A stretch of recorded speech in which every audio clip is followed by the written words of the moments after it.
Trey didn't call anybody up here? No, why? Why is he not here? What are you smiling about? He didn't even call Gavin? Gavin hadn't told me if he did. I saw Gavin briefly. Gavin's sick, so. Matter with Gavin? Got a fever. Mm. What happened to Trey? I got an email from him about 3:30 this morning. He was up sleepwalking. Fell and busted his forehead open. Oh, no. Why is this funny? What did he fall off of? Shut up, Dan. I don't know. The hell's the difference what he fell off of? Is he all right? I guess he is. He's obviously okay. He's in an email at 3:30 in the morning. His head open. He's all right. Much for compassion and caring about our friends. He's obviously okay. He can send emails. John, you're no longer gravity's bitch. Well, there's upside to that, but he'll come back with, of course, I had to be asleep to fall down. JD falls down awake. Yeah, that's right. You went up just to go piss and tripped over your own suitcase. That suitcase, the ghost moved that suitcase. It was not there when I went to bed. You had just come back from a trip. I know, but it was. I never put. Why would I put a suitcase between my bed and the bathroom? I always put it in a certain place. And Joy swears our house is haunted anyway. I believe her after that. Haunted with gravity. No.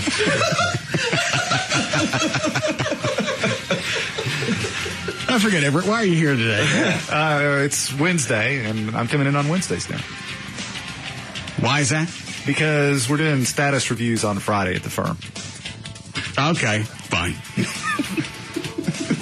Well, you asked. Well, I spaced it. Did you go see Trey? Where is he? Did he go to the hospital? Did he get I don't know where he stitches? went. I think he had to go to the ER. You think? So it's in the email. He walked there, too? Guys, what? This is our friend, our coworker. Did he get stitches? Is he okay? Where is he? I think he got stitches. I got an email about 11 o'clock today that said stitches rock. Jesus. So I guess he gets stitches, but he's back home. I don't know where he is. I thought he was break and see. I thought he was coming in. He's not here and then called.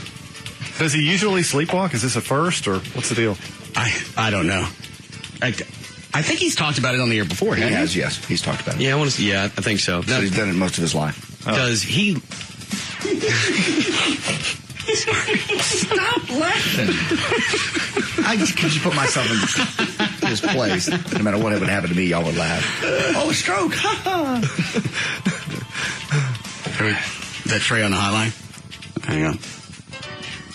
Hello? All right, that caught me off guard. That was really funny.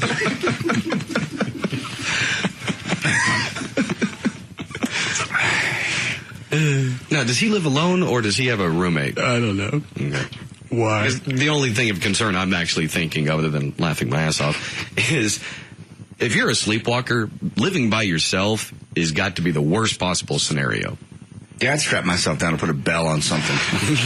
Just, train myself. The minute you hear that bell, stop. Or at least paddle your furniture so you don't face plant into it. You'd find something, a wall, a corner, something. Handcuff yourself to the bed. Why are you laughing at him? I don't He know. wouldn't laugh at you if you fell hurt yourself. He'd be over there taking care of you. Obviously, he's got a lot more compassion than I do.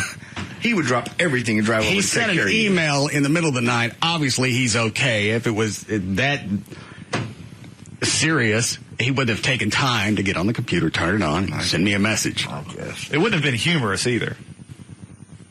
We said stitches rock, right? Isn't that what he said? He's probably on lots of pain meds right about now. I think, yeah. He said one of them got a cut on his forehead and on his cheek. One of them went to the bone. Oh, bless his heart. Why is this funny to you two? I don't know. I just looked at Dan. Why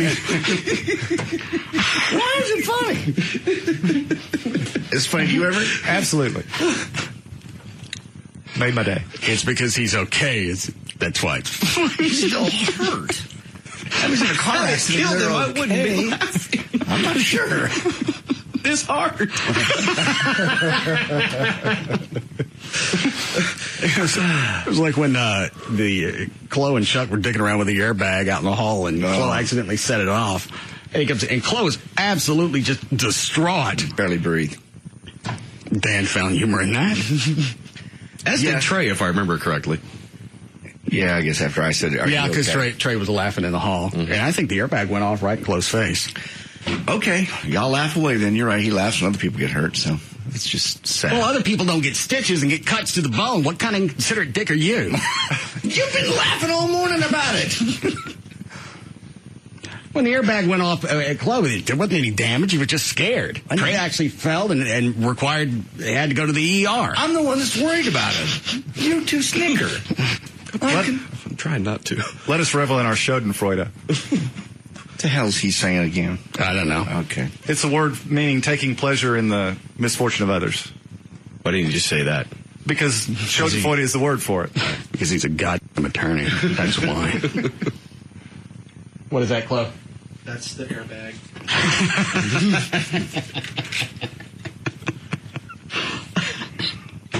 I just hear Trey in the middle of the night sleepwalking. He falls. He busts something open. You hear in the background. That's only funny to me because I can relate to when the cannon went off. Okay. What cut is it? 24. Well, I know who not to call if I ever get hurt. Jean Massot Academy, a school for the hearing impaired. Sergeant Fineglass called the bus driver a hero for her composure. She was signing, reading lips, and writing messages to assist paramedics in their work. She was deaf. What's the matter? You can't even hear the airbag go off. Messages to assist paramedics in their work. She was deaf. What's the matter? What are they doing? I don't know.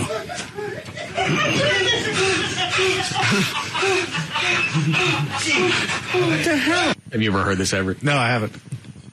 We were testing out new airbags, and Chuck and Trey and Chloe were out there. We had a console put together where you could fire them off in sequence. Right.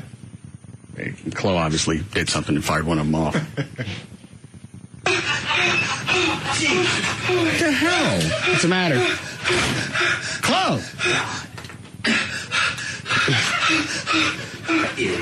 What? That's Chuck that just walked in the room. Very nice. Chloe! What? Is he hyperventilating? Yes. Are you? You need a bag? Oh, God. Breathe into my anus. That'll calm you down. Chuck, you want to tell me what happened? Yeah, knucklehead over there. I'm standing over the airbag. I set it off, and he blew it up on accident.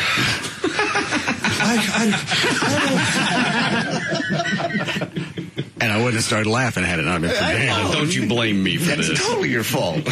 But Trey started it in the hall. Oh, yeah, you can hear Trey's still out in the hall. We're almost a minute into this clip. I guess. But what? But Dan didn't even wait to go, is he okay? I mean, obviously we see he's in there not bleeding, but still. What are we talking about, Chloe or Trey? Chloe. He's not hurt. Well, you can tell he's okay. I guess when people get hurt, I don't think it's funny. All right. So you didn't laugh at this one? No, I don't believe it did. Well, let's see. Breathe into my anus. That'll calm you down. Chuck, you want to tell me what happened? Yeah, knucklehead over there. I'm standing over the airbag. I set it off, and he blew it up on accident.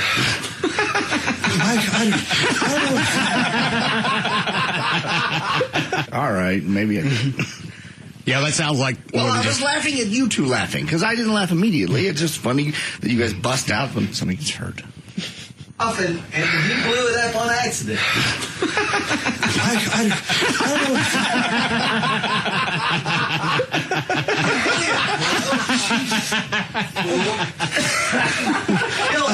How did you set off the airbag?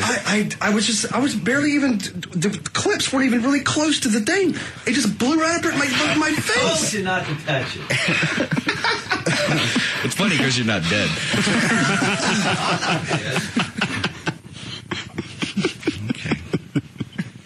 And Trey's not dead. He's not dead. He's okay, but he's cut and he has stitches.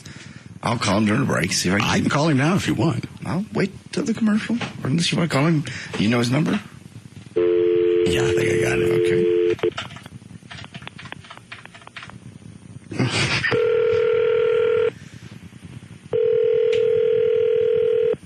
Sounds like it may go to voicemail.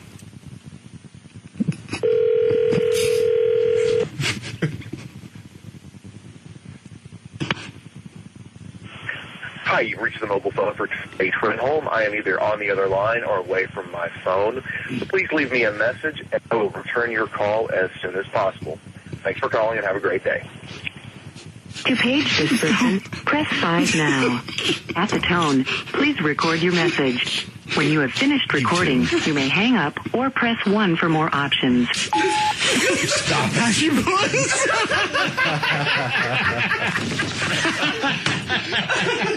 If you are satisfied with your message, press very 1. much so. Message with normal.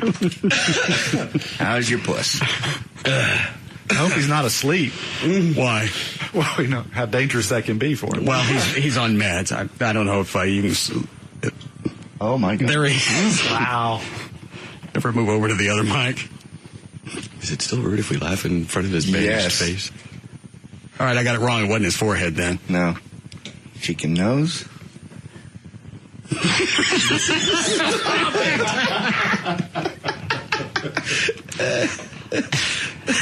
How you feeling? I felt better. You look good. It doesn't bother you that they've been laughing at you and your injury. No, I'm a dumbass. You're not. You were sleeping. Yeah.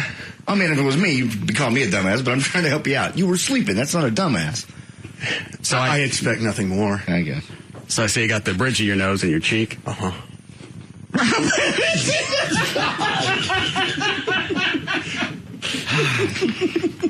How many stitches did you get, Trey? Like 6 over Stitches the in bridge there. of my nose, 6? and then like 12 to sew back the muscle underneath, and then another 12 to sew the skin together. What? Stitches in the face. What did you hit? So even Tracy. Well, if he's laughing, I'll quit being concerned. I startled myself. I can't remember what I was dreaming about, but I jumped up, and then I came down on my headboard and knocked myself out. Stop it. You guys. Well, at least you knocked yourself out. Yeah, and then I awoke to this. I went, what am I tasting? Blood.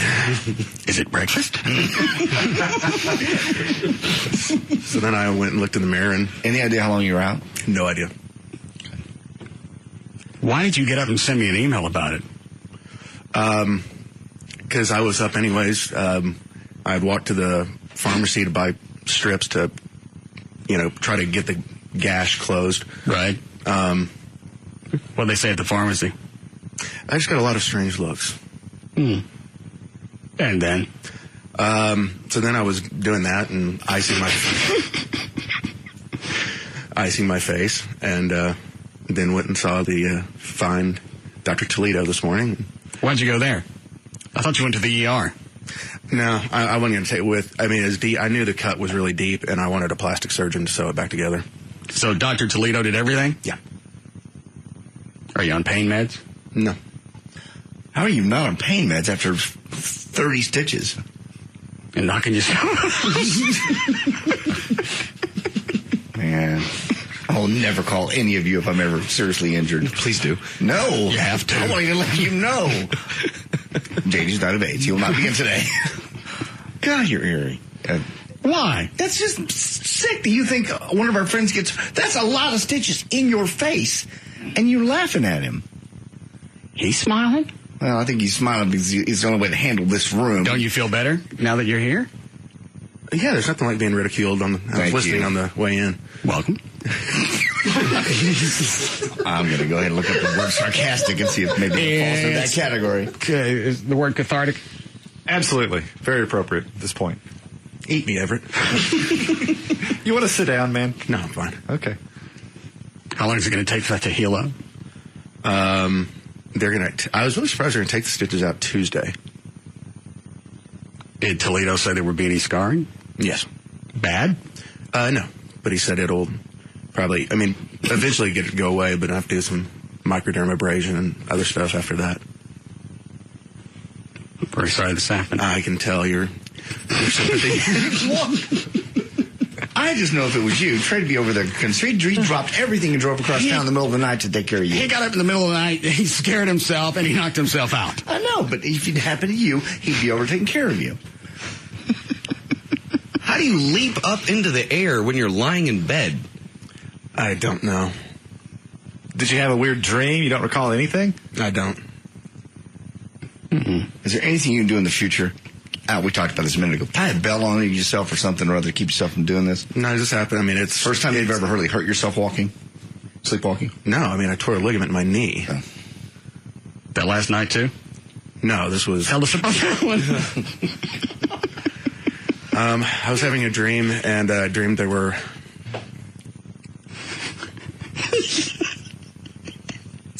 What? There were. I had a dream there were raccoons under my bed, and so I leapt up. I had my Great Dane lying on me, so he kind of lying on one leg, and so I leapt out of bed, and I came straight down on my knee, and I tore my PCL, which is the hardest ligament to tear in your knee. Why did you think there were coons under your bed? I don't know. I really thought I'd outgrown these night terrors, but obviously I haven't. You ever been to see a psychologist over this? Yeah. What do they tell you? Tie a bell around your neck.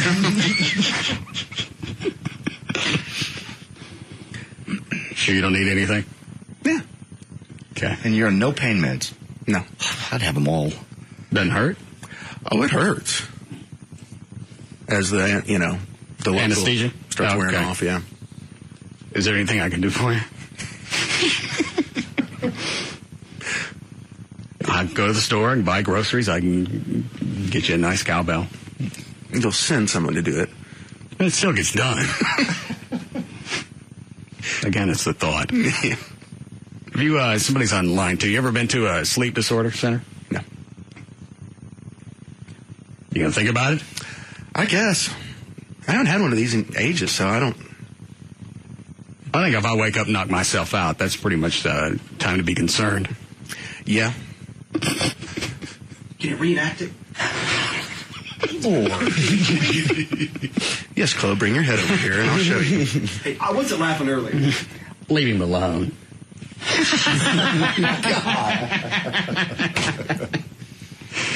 All right. We got time for news?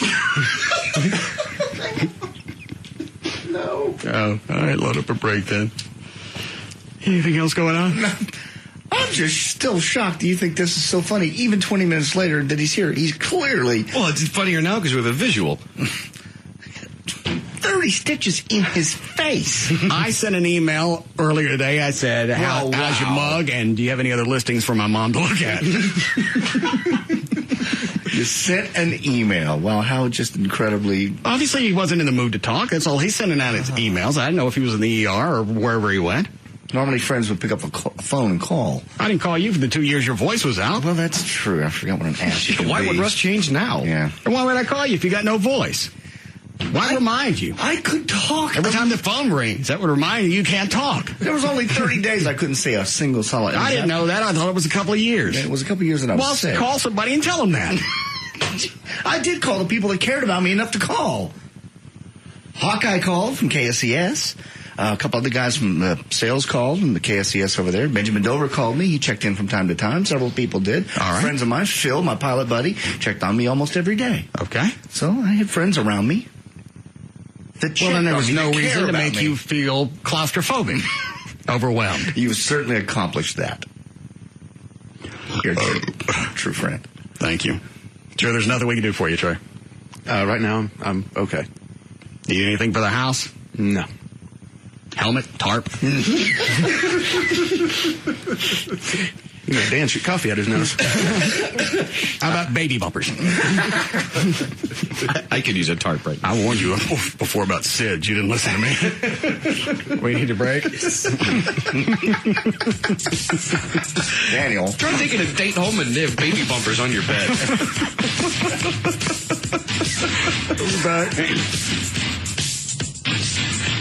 We'll be back to the Russ Martin Show.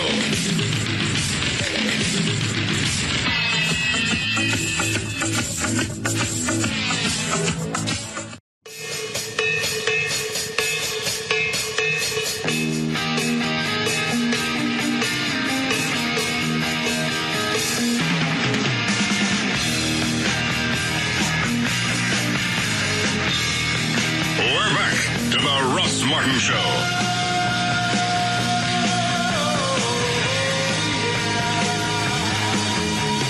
Ready, Daniel? I am. Is that the two-way? I thought I heard it. Hold on. Yes, Gavin. Stop playing those promos. Oh, which one? The Ren and Stimpy promos. Those are on the log. Realize what kind of havoc you've created around here? No, but I'm happy to hear it. What do you got, Dan? Okay, traffic right now is brought to us by Redbox and also by Don Davis Auto in Fort Worth. Two problems to tell you about right now. One in Fort Worth, I-30 eastbound at Link Crest, there is an accident blocking the right lane. And in McKinney, 75 northbound at FM 543, there's an accident. It's actually in the median, so traffic northbound and southbound is slow. Both ways going in. It's about a quarter mile to back up so far, so keep your eye out for that. I'm Dan O'Malley on the Russ Martin Show. Hey, Dan, mid-70s for the low, upper 90s for the high all the way through the weekend with maybe some showers on Saturday. We have 93 currently at Live 105.3. All right, Gavin, what kind of havoc? Oh, so we've been doing this marketing campaign for our new show, Ben and Skin. We have billboards up and everything like that. So Did you lose Ren and Stimpy? No, we didn't lose Ren and Stimpy. They could do Never nights? had Ren and Stimpy. We have Ben and Skin. Not what the promos sound like. Right. So, Ben and Skin Show on Live 105.3. When nature's calling, don't be stalling. Use your common sense before you let it flow. Find a place to go, just don't whiz on The electric fence. Ben and Skin, middays on Live 105.3. All right, so what do you want? so I spend all this time establishing our new show, Ben and Skin. Mm-hmm. Right. So then they tell me last night they kind of like what you're doing, so now they want to be known as Ren and Stimpy. Thanks a lot. Smart guys. So why is that havoc? Because I've established Ben and Skin middays, not Ren and Stimpy middays. It's Ben and Skin. What is today, Wednesday? Yes. They've been on 3 days. Their names are Ben and Skin. I don't want a midday show called Ren and Stimpy. There's market recognition. Why? What people may come to expect, and it's not what they're going to get when they hear Doesn't make any difference. That's what the station is built on. Yeah, you got a point. So they want to change the name to Ren and Stimpy? Yeah, they think it's humorous. They think it's great. I Thank you. think it's a great idea. They want to continue the momentum. I'm like, no, your names are Ben and Skin. They can call their show whatever they want. See, this is the kind of havoc that you create behind the scenes. How that is you this don't creating even- havoc? Because I've spent 2 weeks promoting these guys through grassroots marketing, other things, and now you have them convinced. that all of a Grassroots sudden, marketing doesn't cost anything. It's name recognition. They only been on the air here for 3 or 4 days. But they had name recognition before, and now all of a sudden they think it's a good idea to change their name. I didn't know who they were. I thought we were getting Ren and Stimpy. We weren't getting, they're not Ren and Stimpy. They're Ben and Skin. Huh? They're Ben and Skin. Oh. All right. We should stop running these promos then. Ben and Skin Show on Live 105.3. Squeak! Squeak! Squeak! I tell you, squeak! Man, that's the ugliest mouse I've ever seen. And he's beating up on our cheese. Well, congratulations. Congratulations on what? You got a midday show. Yeah, great. 2 days in, I've already lost them. They want to change their name. That's not going to change anything. How many billboards you got up for them? I think there's 15. How many? Jesus. 15. Whoa. I didn't know that. It's a good run. How long are they going to be up? Probably a couple months. Okay. What? Nothing. Congratulations. It's a creative deal. All right. If we get a... The only problem is they say the wrong thing now. They say the wrong thing because you created this Gavin, wrong thing. I haven't talked to these guys. I haven't met them. I don't know them. From what I've heard, they actually come to work, and that's all I care about. Yeah. God. It's a good show. Is it? I've listened, yeah. All right. Yeah, it is a good show. The Ben and Skin show is a good show. Gavin, get off me. Let them call them whatever they want to call the freaking show. I had nothing to do with it. There was no coercion. There was no collusion. I didn't meet with anybody. There was nothing untoward. If they want to call themselves Ren and Stimpy, I don't care. These guys came in and said, you know what, I'll do whatever you want. We're happy, everything like that. Well, then good. Stop being pissy about it. Oh, great. 2 days. I can't even... Happy, George. All right. Anything before we get started? By the way, Trey, you were late. Spin the wheel. Oh, God. I was getting stitches in his face. Well, then you tell Dr. Toledo, get a move on. Wow. He said during the break, Toledo, you want to talk about that? Yeah. Is he poking on your bone? Uh-huh. What? He goes, hey, your bone's showing. Wow. Does that hurt? Trey's going, yeah, God. Serious? I hate it when doctors do that. Had he already given you local, or was he just digging around? He was just trying to see, basically, make sure there was no nerve damage. Because he said it had been a little bit higher. It could have done a lot of nerve damage. Dan brought this up during the break. I was kidding when I said it, but it's probably the best thing that happened. You knocked yourself out. Probably. Because while you're out, things start to swell up. They numb. It's not as bad when you get up. Truth of the matter, I didn't get a lot of swelling. Just a lot of blood. On the carpet? Bed, carpet, bathroom floor. Sweet. Why is that sweet? Well, if you're gonna get 30 plus stitches, you want to make sure that you ruined a few pieces of furniture in the process. I'm missing out on the joy of our friend getting... I'm missing out on the logic of that, but it's still funny.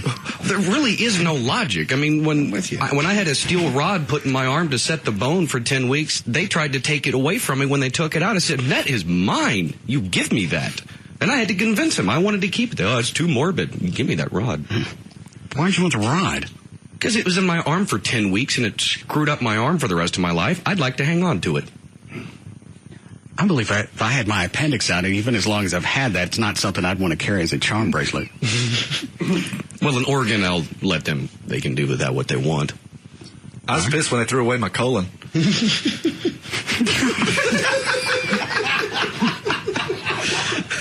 Well, I'm kind of like Dan, you know, I mean, and even more so, because that's a part of me that grew right along from birth, and then suddenly it's gone. They didn't even ask. Here's the problem with you being here on Wednesdays, Everett, is I'm going to wish it was Friday. Because after you're gone, I got 2 days left. I wanted my colon. That's just great taken out of context. Let me tell Everett this before I forget. I don't know which one to tell him first. What happened to JD over the weekend? Oh, Jesus. Or having guessed the group that we pissed off on Monday. Oh, man. Surprised me. We had an email about my situation, too. All right, read that one then. This actually came to me. JD, I've always admired you on the show as the voice of reason and the one person who tries to keep Russ in check. You may not hear it very often, but the things you say have a profound effect on people. Yesterday, I developed an even deeper respect for you as a person. I heard the courage in your voice when you spoke of your erection during a massage by a man. That actually gave me the encouragement I needed to come out to my family. So thank you for being brave and guiding me through one of the most difficult situations in my life. David, I didn't come out to anybody. By telling anybody, Gavin, or I would even tell Joy, Totally. if I'm getting a massage by a guy, you don't tell anybody you roll over with a boner. I just thought it was funny. I don't think it's gay. There's no issue with that. I just had a Cialis, and it made me pop one, and it was embarrassing, and it was funny, and that's why I told my friend, Gavin. Why didn't you tell us on the air, and why were you pissed off that Gavin told us? Because he knows the crap I'm going to get on the air about it. That's why I told him off the air. If it's funny, then what's the issue? Because you guys don't make it funny. You make it some kind of bi issue. And it's not. It's Cialis. And I read on the website that can cause that. Why did you take a Cialis? Because Joy and I had a long week. You wanted to show off. Trying to wanted to be ready for the massage. And by I the guy. forgot the massage was coming Saturday, so I took it Friday night, and it was still in my system on Saturday. And it can cause non-sexual spontaneous erections. Not while you're getting rubbed on by a fella. Yes, that's why it's non-sexual. There's physical contact. The guy's rubbing on you. I'd have gone out of my way to keep that puppy down. Well, I would try that. You think I'm not laying on my stomach thinking, oh, Jesus, go down before he flips me over. He goes, okay, gee, let's flip you over. Damn. Hello. I like you, too. What were you going to say, Trey? I should point out that in a week you dressed a man, kissed a man, and then you got an erection from being rubbed on by a man. Doesn't mean a thing. There's no proof here. I'm not coming out. I'm totally fine with my sexuality. By the way, there's no issue. This is your way of stair-stepping your way just to telling everybody. I'm not telling anybody anything. Nobody thinks I'm gay. You made out with Gavin on stage. You had a guy rub on you. You got a hard on. And you're telling people. Because I'm okay with my sexuality. If I was keeping it a secret, that'd be different. I did that on stage with Gavin. This is your way of coming out. There's no coming out. You're testing the waters to see how everybody will react. No. Nothing's going to change. We'll still be your friends. We'll be a little more Nobody thinks I'm gay in this room. Say, do what? Nobody thinks I'm gay. You want to see a count of hands? Sure. Ass. You got to count Alfie. And I can see Gavin in his office with his hand up. Asses, all of you. Okay? Well, you're wrong. All of you are wrong. Totally fine with my sexuality. Why do you have a man rub on you? Because I love what he does. He's very good. He's very, very good. Oh, I love being your massage therapist. Oh, dear God. That's not the lover. He never told me. It allows me to touch you in places that society would frown on. My dad. Oh, yes, if they saw where I touched you, they would make ugly, ugly faces. They don't. My legs, my feet. I'll work my way down your hairy and also nasty mushy back. That's not hairy, not mushy. I'll rub down your back until I run out of furry meat. What is this at the bottom of your back? Ah, it's your bottom. Your also fantastic port of stinky mystery. Nothing. There's no issue here. All the good things vanish in there. It's like your own black hole, only with hair. I shall tweak and massage and cause your stinky fudge maker to contort. I like the way it blows kisses at me, only stinky. Yes, it is quite the sexual chocolate. The sexual chocolate! Oh, Jesus. Oh, you look so good. Someone ought to put you on a plate and sop you up with everything. None of this ever happens when I'm having a massage. See what happens when you don't watch movies we tell you about? Apparently. The sexual chocolate, that's in what movie? Coming to America. Coming to America. Have you seen that ever? Yeah, I have. It's been a while, though. I don't know how we got off on that last night. But that's all we got off on the last 10 minutes. And I didn't get any of it. So how long ago were you rubbed by a man and had an erection? This was Saturday. I took a pill on Friday, and it happened Saturday. I told Gavin on Monday, and I thought it was funny. And Gavin has to tell Russ, and then the rest is... Why did you tell Gavin? Because I thought it was funny. It's just one of those things, man. So why didn't you tell us? Because I knew that Gavin's my friend, and I could trust him. I thought I could, and then you guys, obviously ridicule. You would take it to this extent, which is certainly not accurate. You're a lover. Stinky port. Sexual chocolate is not sexual chocolate. Sexual chocolate! What's that sound? Dan's the only one that got that one. Do it again. What's the sound? Sounds like feedback from Mike. It's Coming to America again. Okay. That's when Randy Watson drops the mic on stage. Okay. Here, Dan will like this when I pull this today. You ready? Yeah. You, and you. Who's next? See, not funny to use it, John. Not at all. I don't care. In fact, probably 90% of the people don't get it. Again, I don't care. Is that from the barbershop? Yeah. Yeah.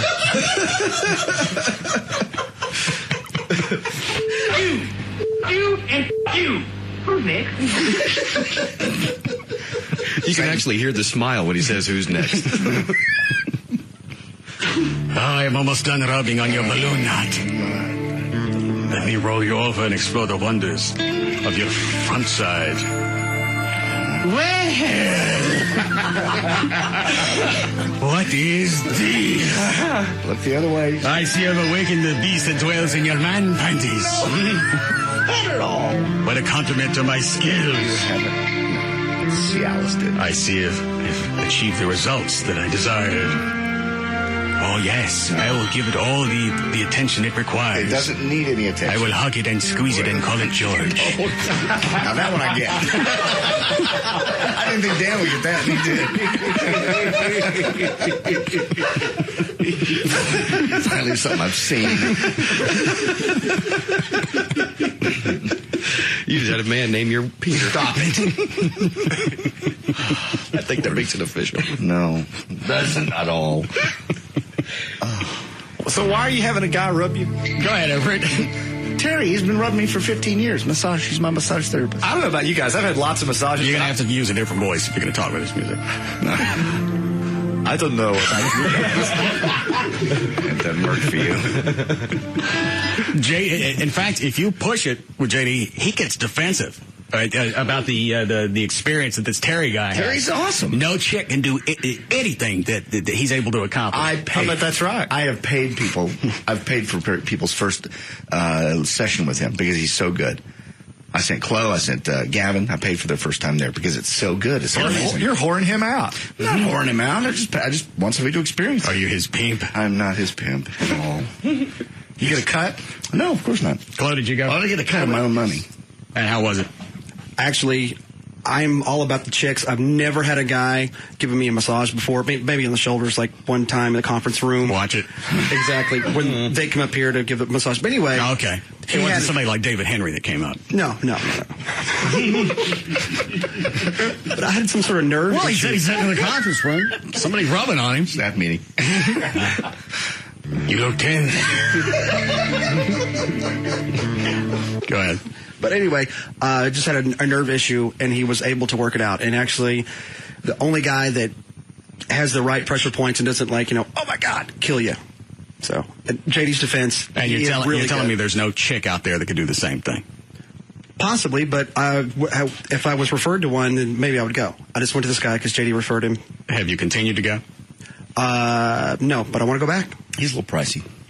All right.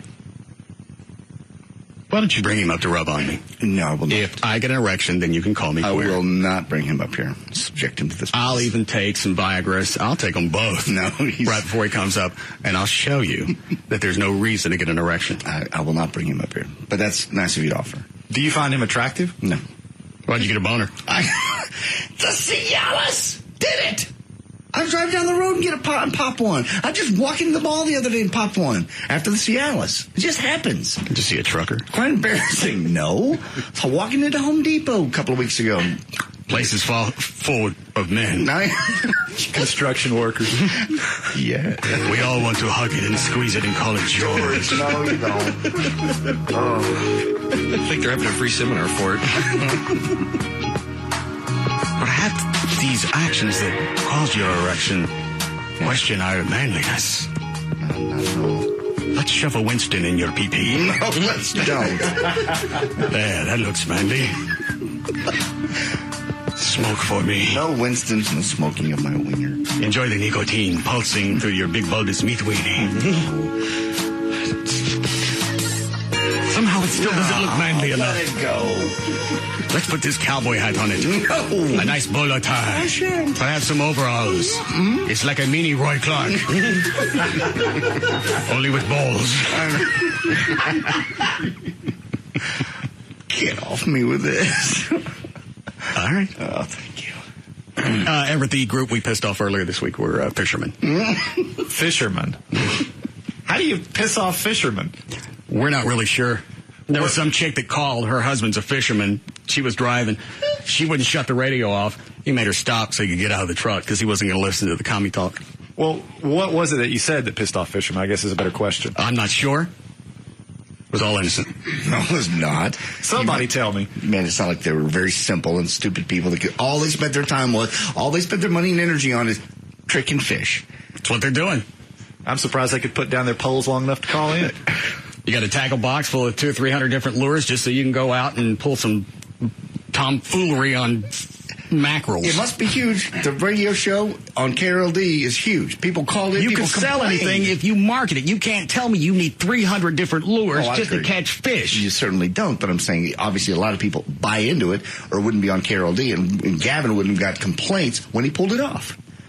He's getting complaints from the fishermen. Yeah, the people that listen to it every day. Line 2. Oh, Lord, here we go. Oh my God! Oh, it's the funniest God! What is he laughing at? He's laughing at JD popping a boner. Come up here, sir. I could lay on a table naked and have some guy rub me. I'm not naked. I don't care if you got panties on or not. I got panties on. Obviously, what you had on wasn't too stout if your weenie shot through it. It didn't shoot through it. Dan's right. You had a rager going. It didn't have a rager. It's just a little soft chubby going on. Well, if it was only soft, I only knew it. It went through your shorts, your underwear, and the blankets and the sheets. It didn't do all that. And the table. That's what you said yesterday. Part of the Berber. It didn't go through any of that stuff. You also I just said knew it. He charges you for the pillows that you chew through and the hole in the table. I knew it was there. He probably never even noticed it. I like you too. Do I get a discount? So how come it immediately went down? Because if it's an uncontrolled erection, why did you lose Probably it? because of embarrassment. At that You were point. already embarrassed when you're laying on your stomach. I don't know. Maybe because I was pressing on it when I'm laying on my stomach. And then when I rolled around, I wasn't pressing on it anymore. It's making me hot. Trap, I'll beat you to death. All right. I just got an email, but I'm not sure. I don't think it was intended to come to me. What is it? Well, it's addressed to JD. JD, I just want to thank you for talking about your erection while getting a massage. Hold on. Go ahead. I just want to thank you for talking about your erection while getting a massage. It takes a big man to admit something like that to a friend. It takes an even bigger man to talk about it on the radio. I didn't mean to do that part. I'm so glad that I now know your true feelings. Hopefully the next massage you get, you'll get exactly what you're looking for, and then some. Signed, Terry, your massage therapist. No. Congratulations. No. Score. Terry doesn't listen. You said you went down because you were rejected. No, I didn't reject it. It was because I was embarrassed and I wasn't pressing on it anymore. Probably started thinking about chicks. Made it go down. Give me a second there, Everett. What can I think about to get this to get down? Dead pets? The Rangers. Women. Yeah, that's been my problem in my life. That's it. You get rubbed on by men and getting a hard on. Mm-hmm. Making you hot? No. I'll come over there and kiss you. No. Come on. I've licked your neck before. You're a sucker. When did you lick my neck? Oh, just been 6 months ago. Stop it! We don't have time for news? Nope. Can we have some story with testosterone in it? Nope. Out of one. Trey, go light these and throw me Gavin's office. Bill Clinton at the Democratic Convention. No. It would have to be something about Hillary. First stories about her. Got one of those too. Hold on. God!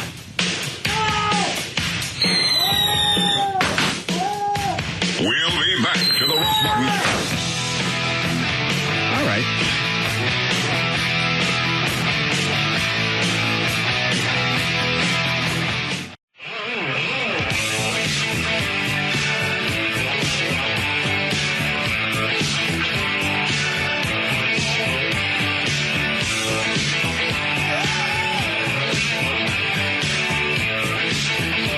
We're back to the Russ Martin Show. Call Russ now at 214-787-1053. All right, Dan, you ready for news? I am. I didn't watch any of the Democratic crap last night. I saw one clip today on CNN. Yep.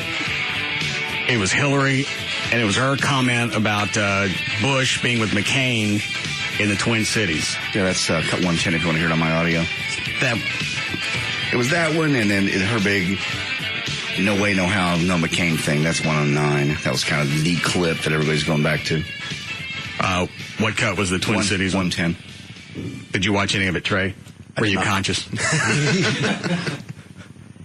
All right.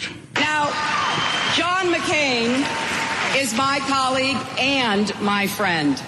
He has served our country with honor and courage. But we don't need 4 more years of the last 8 years. She said one thing, and at one part of the speech, she got a real tepid response from the crowd. I forgot what she said, but it wasn't the response she was looking for. Okay, I don't remember that part, and I think I watched it all. More economic stagnation and less affordable health care. More high gas prices and less alternative energy. Yeah, that's Bush's fault. Yeah. More jobs getting shipped overseas and fewer jobs created here at home. That's our fault. It's American industry's fault because it's cheap over there. They're gonna go where they can save money. Well, and again, if you put two products side by side, you're right. All right, this one was made here. It's going to be about $80 more. Here's one that was made overseas. People are going to go to overseas. You're gonna buy the other one every freaking time. Yep. Was it your idea before? Open up a store with only American-made products? No. Somebody else said that. I don't know who said it. I thought it was you. Unless I was looking for a tax shelter. No. More skyrocketing debt and home foreclosures and mounting bills that are crushing middle-class families. More war and less diplomacy. More of a government where the privileged few come first and everyone else comes last. Well, John McCain says the economy is fundamentally sound. Isn't our GNP up? Yes. Okay. Isn't that normally one of the indicators that we use? Yeah, gross domestic product is one of the key indicators that tells you how well your economy's doing, and I think it grew at like 3%. Okay. McCain doesn't think. I'm not saying that she doesn't have some valid points. I just don't like her, and I shall not agree with her. What she says. And this little barb she throws out at the end is irritating. I don't care which side you're on. Oh, you know, when they wrote that, they went, "Oh, this is great." 47 million people without health insurance is a crisis. John McCain wants to privatize Social Security, and in 2008, he still thinks it's okay when women don't earn equal pay for equal work. I've never heard McCain say that. He had never said that. Maybe he thinks it.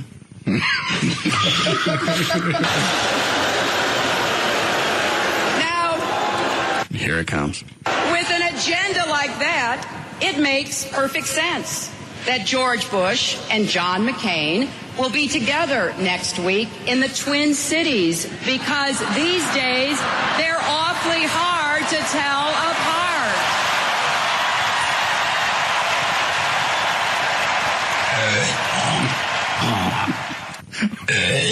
Well, that was, her whole gist was trying to tie them back in and, put a shadow over all next week. All this is one big circle jerk for 3 days. That's what I don't get. It's not going to change anything.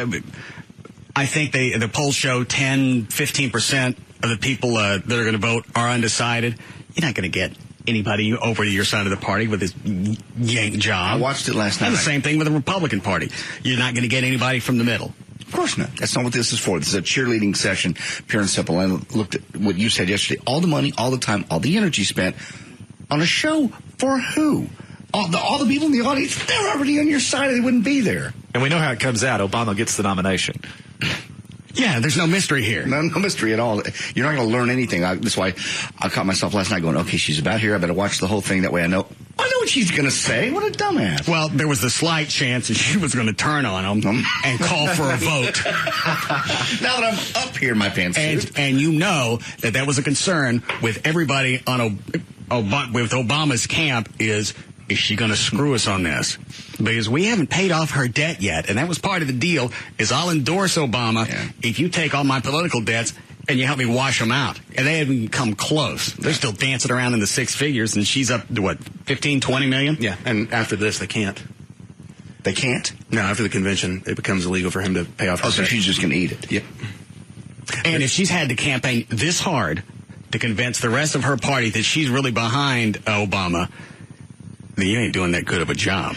Yeah, and that's all they're going to do. That's all the Republicans are going to do is bring out those clips. He's not ready to serve. And she never last night said this man is ready to be president. She said, I'm behind him for president, but she never came out and said the opposite of what she's been saying all along, which is he's not ready to lead. Well, that's not where you would do it at a pep rally. I know, but I'm just saying she's never said that. Normally, you don't see cheerleaders do that. Our team sucks. He sucks pretty hard, but you didn't pick me, bastards. And I'm not Republican, but I still think I'm the man. They're real worried about Bill Clinton speaking tonight. I listened to Mark Davis last night driving home. Obviously, he was up all day doing election coverage, and they had him on BAP last night, and then again today. He expects really nothing out of Clinton. They expect that to be very tepid because he doesn't, according to Mark, doesn't feel like the Republican Party has kissed his ass enough. Especially he went out and campaigned, not the Republican, the Democrats, campaigned enough for him, and Hillary didn't get the nomination. So he's a little twisted. Well, and he's also twisted because they have him speaking on national security, which really wasn't his strong suit. And he wanted to talk about the economy, which kind of was his strong suit. And so, yeah, he's pretty much bitter about the whole thing. Yeah. So why speak at all?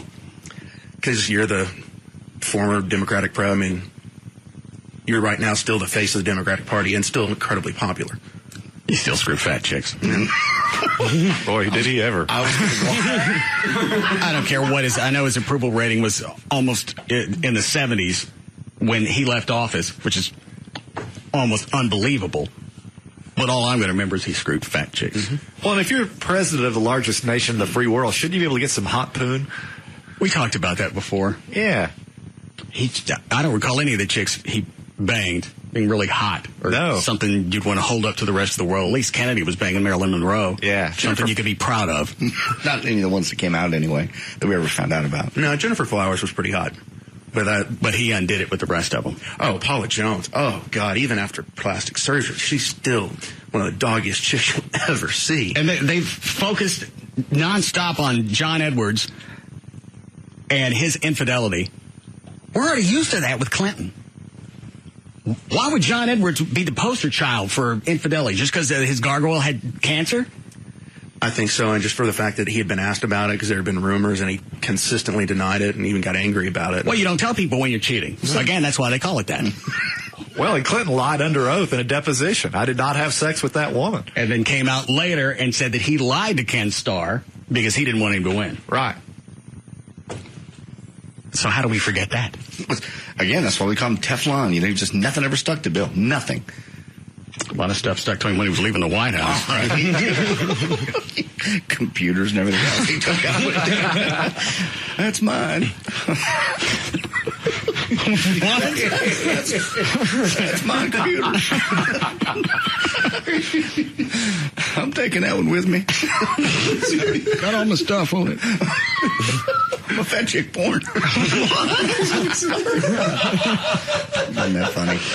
All right. Oh, we did want to bring up the issue with Everett, though, about John McCain not knowing how many houses he owned. However, you know about the Democratic convention? He live shot, didn't know what city he was in. No, I didn't hear that one. Yeah. Now what? What do you mean? That's been your big sticking point with John McCain. Didn't know how many houses he had. Well, you know, that happens. It's a great question, but it happens with a lot of guys that are touring rock bands, for example. Well, it does. He's sort of a rock star. No, don't equate the two. Because the rock I saw Kiss one time. I was there with you, and I saw it. And who's the guy that sings Beth? That would be Paul Stanley. No. Gene Simmons. Peter Criss. Peter Criss. Was it Peter? Yeah, he finished it, and he said, good night, or thank you, Houston. Walks off stage. Gene Simmons grabs him by the wig, pulls him back out, and makes him correct it. Yeah, not a good moment, though. Those guys are on drugs. Well, be that as it may, I can see where if you're traveling around and going to a lot of different cities, it would be easy to confuse which city you're in. But if you own homes...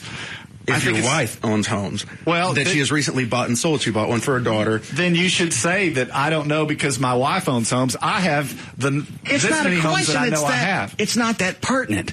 Well, you should at least know. I agree it's not particularly relevant, but it's illustrative. But that's the only thing that you focused on is the reason you think McCain is too old and he can't keep track of his homes and he doesn't have any type of relationship with the American public because he's wealthy. Well, so is Obama. Not the last part. No, I never said the last part. But the first part, yes, I think if you don't know how many homes you have, or at least you're not let me ask smart you enough to speak on your feet. Is it important enough to know how many states we have? Oh, I know where you're going with this, and of course it is. Okay. That doesn't bother you that Obama threw in 7 more? Well, maybe he's being forward-thinking. And it doesn't bother you that he didn't know where he was? Well, that's a much more sign of dementia than... No, I would disagree. I would agree with you if he were in one place a whole lot, but for a guy that travels from city to city on a daily basis, no, I don't think that's that big of a deal. Even his kid knew where he was.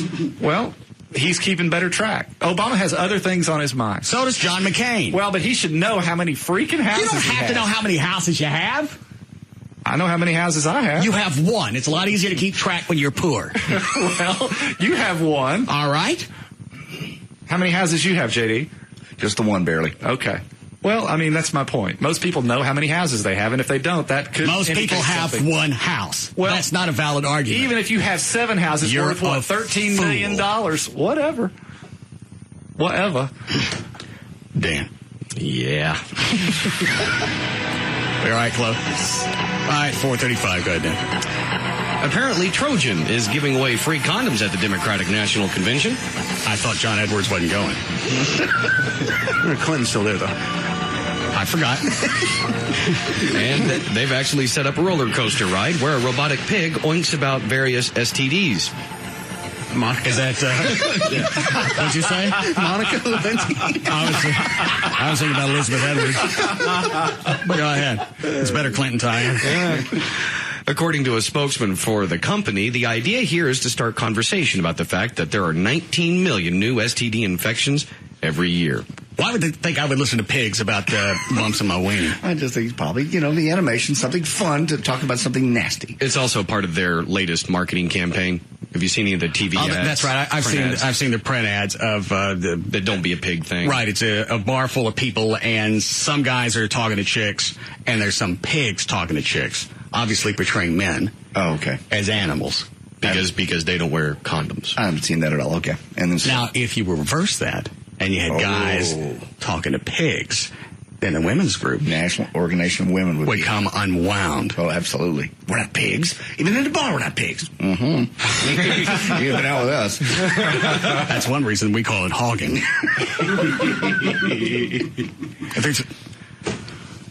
There's almost, you can say anything that you want about guys, especially white guys, and there's not going to be anybody that's going to say anything. We don't have an organization. You do. No, I don't. I do not have an organization. Any type, any way, shape, or form. No uniforms, no sheets, no hoods, no nothing. I'm saying anything about sheets and hoods. You always say that. I don't. I was just giving you credit for a change. I'm not associated with any. Most people would say thank you. Go ahead, Dan. Thank you. Gustav swirled toward Cuba on Wednesday after triggering flooding and landslides that killed at least 11 people in the Caribbean. Its track pointed toward the U.S. Gulf Coast, including Louisiana, where Hurricane Katrina wreaked havoc 3 years ago. Oil prices jumped above $119 a barrel as workers began to evacuate from the offshore rigs responsible for a quarter of U.S. crude production. Friday is actually the anniversary of Katrina's strike on Louisiana and Mississippi, and Gustav's tentative path raised the possibility of a Labor Day landfall there. But the average error in 5-day forecast is about 310 miles in either direction. You got a history of hurricanes hitting you. Move. No, we're going to wait and see what it does. Move. We're in New Orleans here, and we actually have a celebration coming up, and we don't want to miss it. You've had issues with hurricanes before. You have levees there for a reason. You're below sea level. Water doesn't like you. Okay. Move. Well, we had the hurricane 3 years ago. All right. What are the chances of it happening again? Why you got a seawall? Why do you got a levee? We don't know why those are built. But yeah, you're right. They should be. If I was in New Orleans, I'd be out now. I'd walk out if I had to. Get the buses, take pictures of them while they're still above water. Yeah. Get them out. Well, before these buses are submerged, could I use one? No. Because that's really not the best of all evacuation plans, is have a parking lot full of buses and wait for them to fill up. And then go back and address the media later when you're being questioned on it. Those buses were underwater. I'll kill you. You can't drive them underwater. They weren't underwater. Well, they're underwater now. Talking about a week ago. Yeah, but I don't know how you use that as an excuse. Because Mary Landrow's an idiot. But JD's right. They weren't underwater before the hurricane hit New Orleans. You had plenty of buses. You could have gotten out. Not everybody. You could have gotten out somebody. She wanted to blame it on Bush. I mean, in no way, shape, or form. So Bush was supposed to come down with his partners and drive buses out of New Orleans. Absolutely. That's the first thing Nagin said. First words out of his mouth. Where is the Bush administration now? They're trying to come down there. You got people on rooftops shooting at rescuers. How come the president won't come down here today? Well, it's not exactly safe. Well, I see, because it's not a bunch of white people. That's why he won't come down here immediately. No, it's a bunch of people with guns, regardless of the color, shooting at the rescuers. Normally, you wouldn't put the president in a situation like that. I just can't believe anybody in New Orleans right now, because no of the folks that are tracking this say it looks like, granted, it could go either way, but it looks at this point like it's going right toward New Orleans. Now, the last time, I forget, John, did they say it was going to be a dead-on in New Orleans, or was it pretty close to the way it is now? You got a half-ass shot, it might hit the city. Absolutely. It could go either way, and at that time they said actually it was going to hit Mississippi more, and it turned at the last minute, went toward New Orleans. So it hit more of New Orleans than it then move. And they're not gonna, and it's going to happen again. Actually, Mississippi didn't have problems with evacuations, did they? No, but it was actually just the opposite. It was dead on to New Orleans, then like the last second, it went the other way. It hit Mississippi, because they actually took a lot worse. New Orleans didn't even get the full brunt of Katrina. And I think the reason all the media focus was on New Orleans was a lot of people didn't get out. Mississippi had some evacuation plan, and it wasn't just on paper or underwater. Mm-hmm. Well, and they also had the levees that broke, which added to it. You're going to have flooding anyway. You got a 12-foot wall of water that comes in. You're screwed. And levees are going to break. Absolutely. Buy a Zeppelin album. Go ahead, Dan. How are we doing, Club? You're breaking through. Go ahead. All right. Well, young adults in Dallas said they were forced to fold clothes in the Abercrombie and Fitch stockroom because they were not attractive enough to be salespeople. The employees work at the North Park Center location. The store's vice president of diversity and inclusion. How did that slip? I know why they're doing it. How did that slip out? Normally, you don't tell people when you're assigning duties, we want you in the back folding stuff because we don't want you scaring the straights. they haven't denied it. That's what's even funnier. There's a reason for it. Abercrombie and Fitch is not saying that didn't happen, which is what I would say. I would say that's totally random. How come all the Uggs are in the back? The store's vice president. They're better folders. No, they actually admit to a rating system? Yeah, the store's VP of Diversity and Inclusion told the Dallas Morning News that a rating refers to the full presentation of an individual, not just their face. The company also said it's important to uphold the brand's image. Legal experts said that rating systems remain legal as long as they do not discriminate based on race or gender. Just ugly. Apparently. Ugly and fat. Yeah. How would that suck? How come I never get to go out and sell anything? Now go fold some stuff. Put those gloves back over your hooves. You pig folder. I don't know why they wouldn't just deny it, because now you're going to have, there's a group out of the ACLU. Mm-hmm. They're going to have to be all over that. There's not, obviously it's not illegal because they're not doing it based on race or gender, just fat Uggs. Which that's not a constitutionally protected class. Good. Zero. Do what, Chloe? They gave him a 0. They did. You got. Did they really? Yeah. Oh, I didn't see that. Yeah, there was one or two girls that blew. Do they have any of their pictures online? The only one that I've seen. They tell you your rating? I don't remember if they. Obviously, they did. How else would you know what they got? I can't remember if they were told it or someone informed them of it, or somehow they found it on their own. The fact they never see daylight when they come to work. Hey, 2 jobs open. Okay. In the back folding. Alrighty. Or up on the roof watching traffic. On the roof is giving me daylight at least. You get some sun. Give you a chance to spread your wings. All right, we'll be back.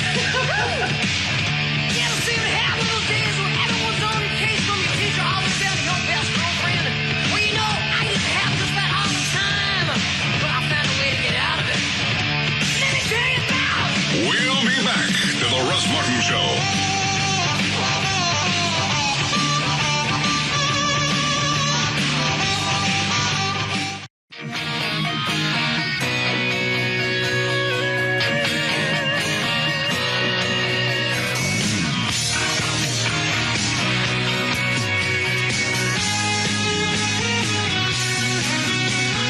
We're back to the Russ Martin Show.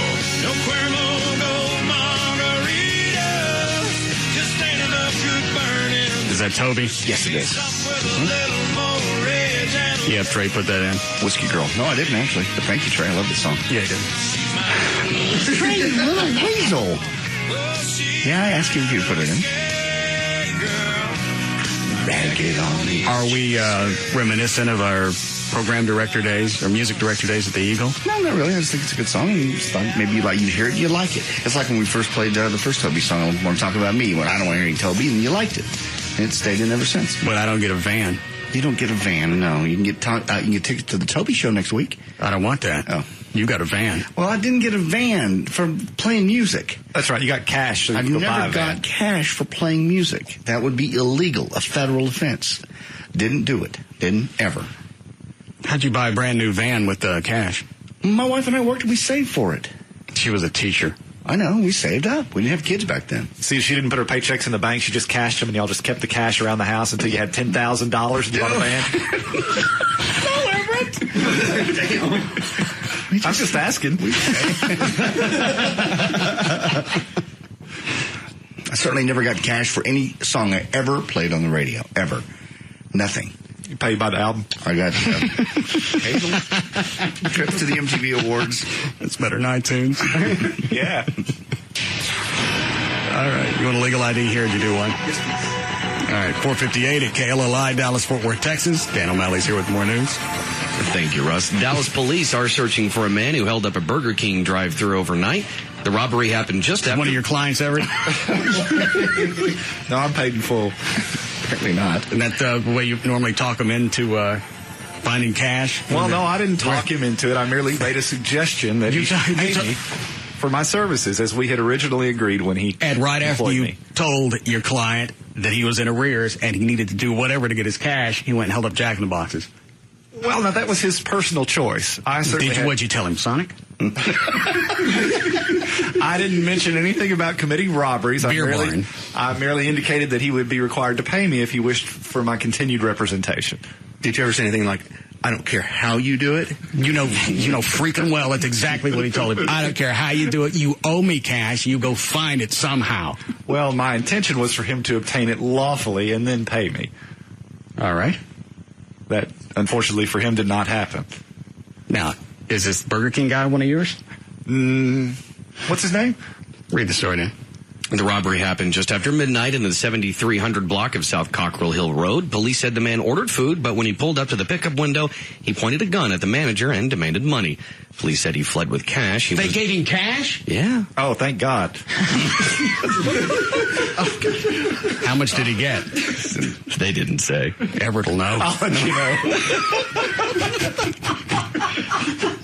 Now, the client that you had that was hitting the Jack in the Boxes, what did he get? He got like $20 total. I mean, from like 2 different places, and they had him on film. You know, they got cameras everywhere in a drive-thru. Why would you do that in a drive-thru? All they got to do is slam the window. Yeah, well, you'd think they give this guy money. Well, you got a gun. Hell, all I could do is, oh, that's right, close the window and run away. Yeah, you just drop to the ground. There's bricks between you and him. He's not going to get out and chase you. He's going to take off. Kind of lazy dick, don't go inside. Well, then after you rob the first one, you get $10. What are you thinking? Oh, if I rob 400 more, I'll have enough to get him paid. Maybe he thought the first one was a dry hoe. Could be. This couldn't happen to me again. Well, I'll be damned. Why hit another Jack in the Box? I guess he felt lucky after making it through the first one. That's where you told him to go. I didn't tell him to go any 4 hours. Brand loyalty. Yeah. No, I think, he just developed an MO. He went to the first one. He was marginally successful, and he just decided to continue in that vein. I'm only guessing. All right. Well, at least this guy got some cash. I'm not telling you where to go, but here's a picture of J.D. Ryan's head, if that gives you any idea. Little hat on it. That's all I'm going to say because I'm your lawyer. The line one for Everett. All right. Yes, Paul.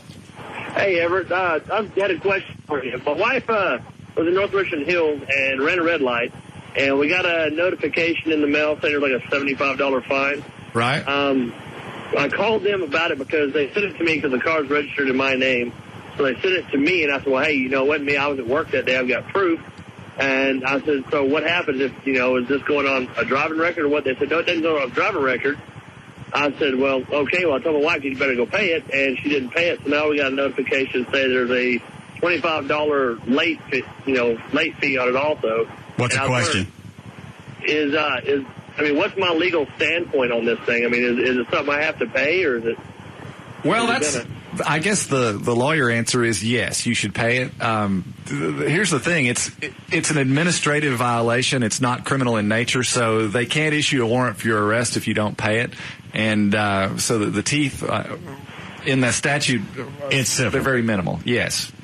So I suspect you may continue to get notices in the mail. Well, let me ask you this: thanks, Paul. Can they turn this over to your the credit reporting agencies? Since it's civil, they can, but I don't. And this is a matter of dispute. I've talked about with another lawyer, but I know people who are of the opinion that this cannot be put on your credit report. I'm waiting to find out because I have one I haven't paid from last year. Nothing's happened.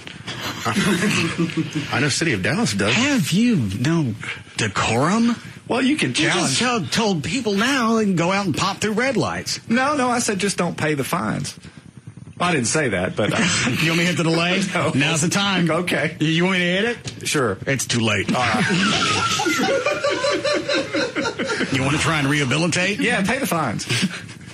Pay the fines. That'll cover it. Absolutely.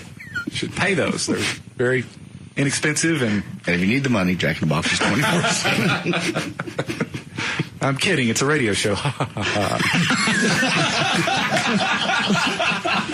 Putting both fists on your hips doesn't cover it.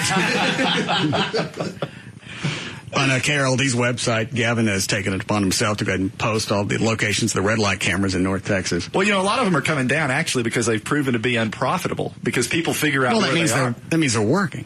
Well, but now they're going to go away. And not only that, a lot of people, there's evidence to show that a lot of people are getting rear-ended. That's not the red. You're supposed to stop at the red light regardless whether there's a camera or a cop sitting there. But my point is there are situations in which the light is yellow and people, rather than proceeding through the light, panic, realizing that there's a camera there. And instead of going through the light, which would have been the safer alternative, they slam on their brakes and get rear-ended.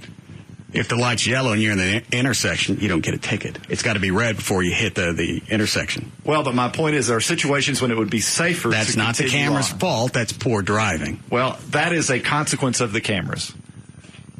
The same thing would happen if a cop was sitting there. Well, no, not necessarily. Yeah, exactly. If the light's yellow and you slam on the brakes because you see a cop off to your left, same thing's going to happen. Well, so you can't blame the cameras, you blame the idiots. Usually the cops are lying in wait in a surreptitious fashion. If you know that there's a camera there, and there's always a camera there, and you go by it every time, and then you realize, oh, gee, the light's yellow and it's about to turn red, you're going to be more inclined to slam on the brakes than if you don't see a cop, because most of the time they try to hide How about you themselves. proceed with caution?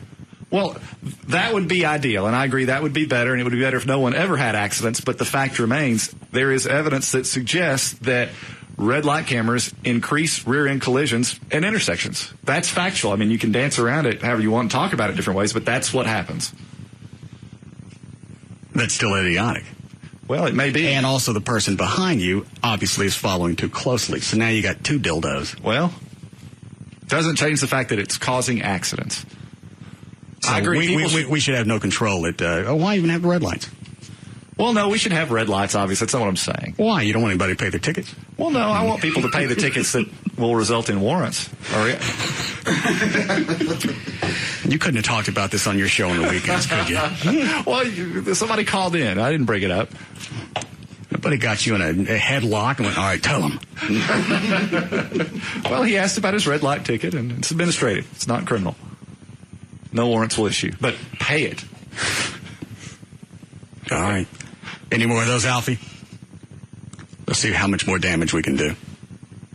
Which one? Line 2. Okay. Yes, Bruce. Hey, Everett. Yes. Man, I got a question for you. I got a guy, he's a friend of mine, not me, I swear, took a picture with his cell phone. He's at a car wash, girl's washing her car. She has a very nice rear end. Some people saw him take the picture. How old was she? Of the girl. How old was she? Man, old enough to drive. I mean, she was over 18, I know. How do you know? Anyway, exactly. Just the witnesses see him take the picture and go there and tell the girl, hey, this guy was taking a picture of you, blah, blah, blah. All right, he get arrested?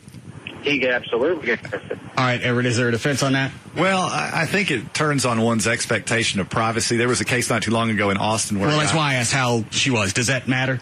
Well, it could, absolutely. But I think it's more about expectation of privacy. And, when you're in a public place like that, you're not exposing yourself. I think it makes a less strong case for the prosecution than if you have a situation like, I think it was at Lake Travis in Austin, where there was a guy hiding in the trees, taking pictures of women who were sunbathing without their tops on. Clearly, those women had an expectation of privacy, and I think obviously that guy's in a lot more trouble. I think it's a lot more defensible. Again, well, yeah, if you're hanging out in trees taking pictures of naked women. Right. That's a different situation than just taking a picture from someone who's just hanging out. I mean, the paparazzi do it all the time. Take pictures of people who don't want their pictures taken. It's not, again, you don't have an expectation of privacy if you're just kind of hanging out. Well, there's also, the celebrities are going to have less expectation of privacy. So I think that's how the paparazzi, what I don't get with the paparazzi is how they can hold a camera a foot and a half away from a windshield and have it blow a flash every second, and that's not considered some type of endangerment. Well, and I think there is legislation afoot in California to create some sort of buffer zone so that can't happen, because you're right. Because if I pull up next to somebody on the freeway and I'm blowing a strobe in their face, I'm probably going to get arrested. Yeah. I mean, so why would it be different if that's my job? It's just to take pictures. Well, I mean, I think it turns on, again, expectation of privacy and, who you're taking the picture of. Well, then you have photographers get pissed off because they're doing that in somebody's windshield, and I think Britney Spears ran over somebody's foot. Yeah. All right. What do you really think the outcome was going to be? Right in front of somebody's car. Didn't the police chief in L.A. say, we have laws in place for that and they're being handled? No, they're not. Do you watch television? All you got to do is look at TMZ and you can watch it every day. Every single day, people get right in their face. You're right. If you did that at North Park, you'd be arrested like that. Or if you ran somebody down, they're probably going to hold the driver responsible, even though you couldn't freaking see. That again, take that one to court. I couldn't see. Can you go back to civil court and sue the camera people? I think so, if you suffered some sort of harm as a result of their conduct. Okay. Any more of those, Alfie? Girl on line 3 says she works for one of the red light companies in collections. Yeah. She says that sometimes they can go after you in other ways. All right. Yes, Ashley. Hey, I'm actually a collector for warrants, like we contract with cities. And there's a city down by Nacogdoches, and they issue warrants for the red light cameras all the time. Well, if it's every day. It depends on whether it's construed as being administrative or criminal.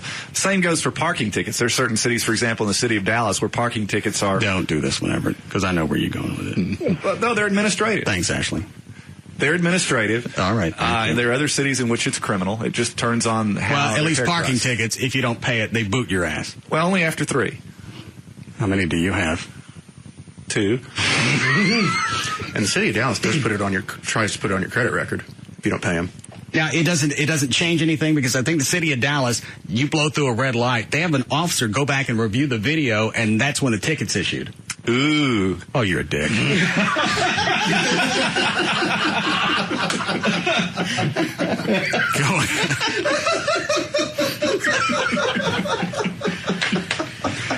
That's why I never want you in court with me for any reason.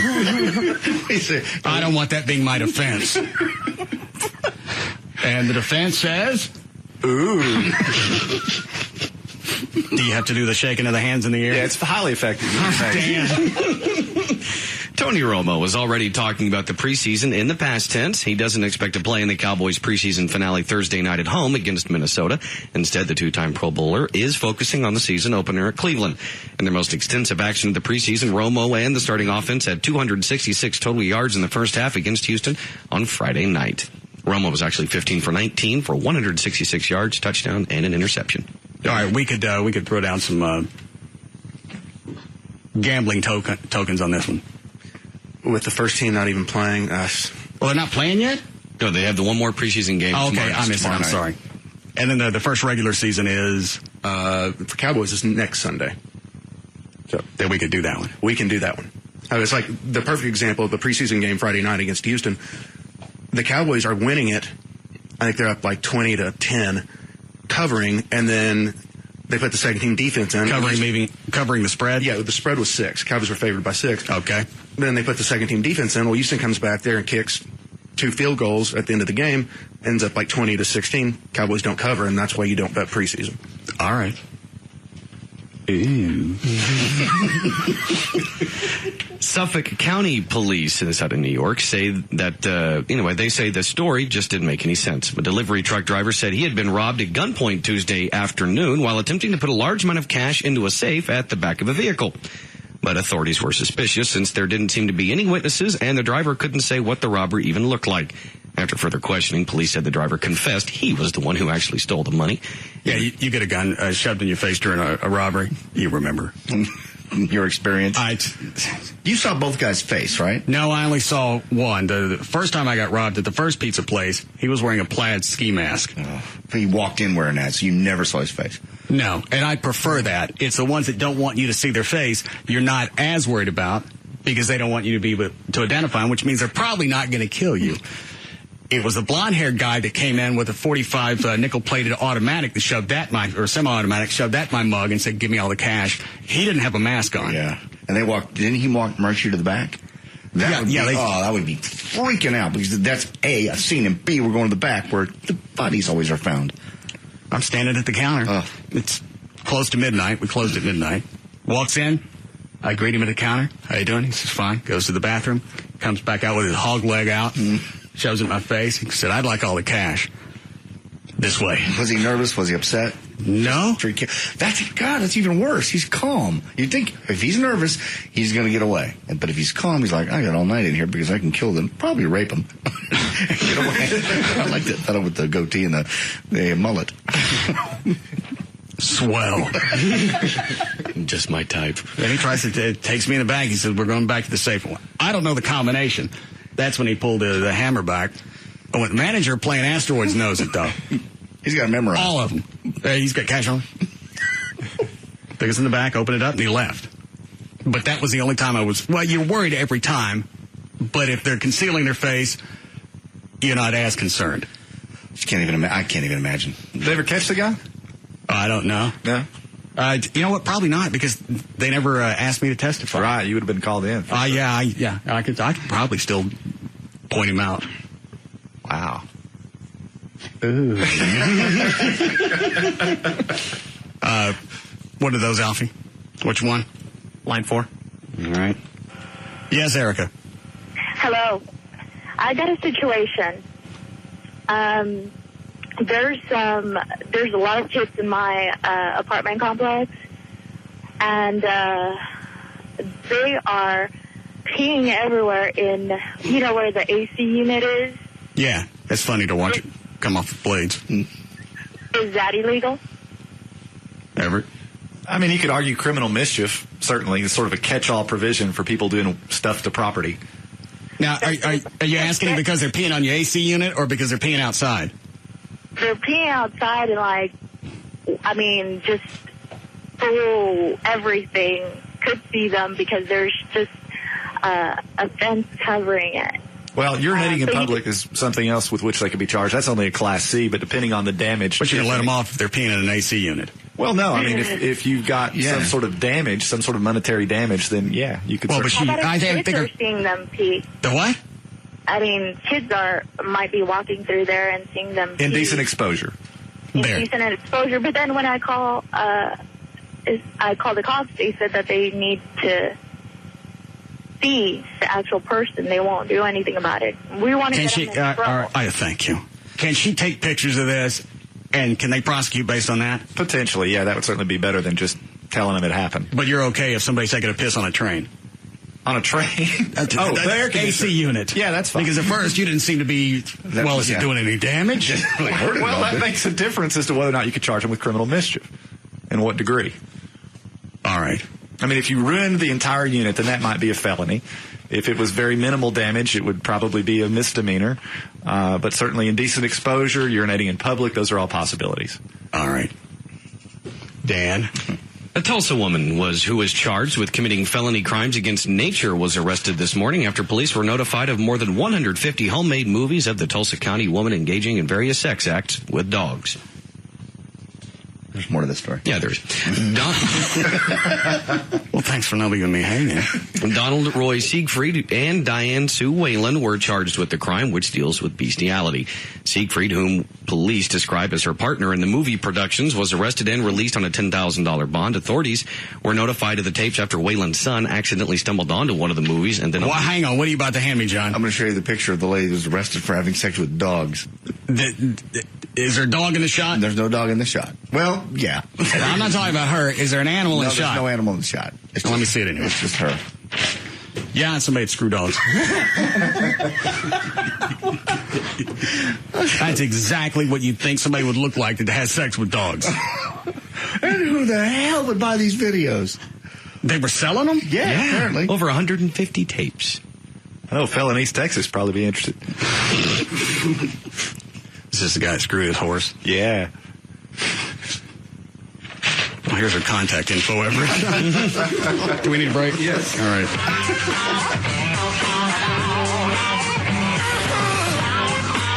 We'll be back to the Russ Martin Show. We are number one because of you.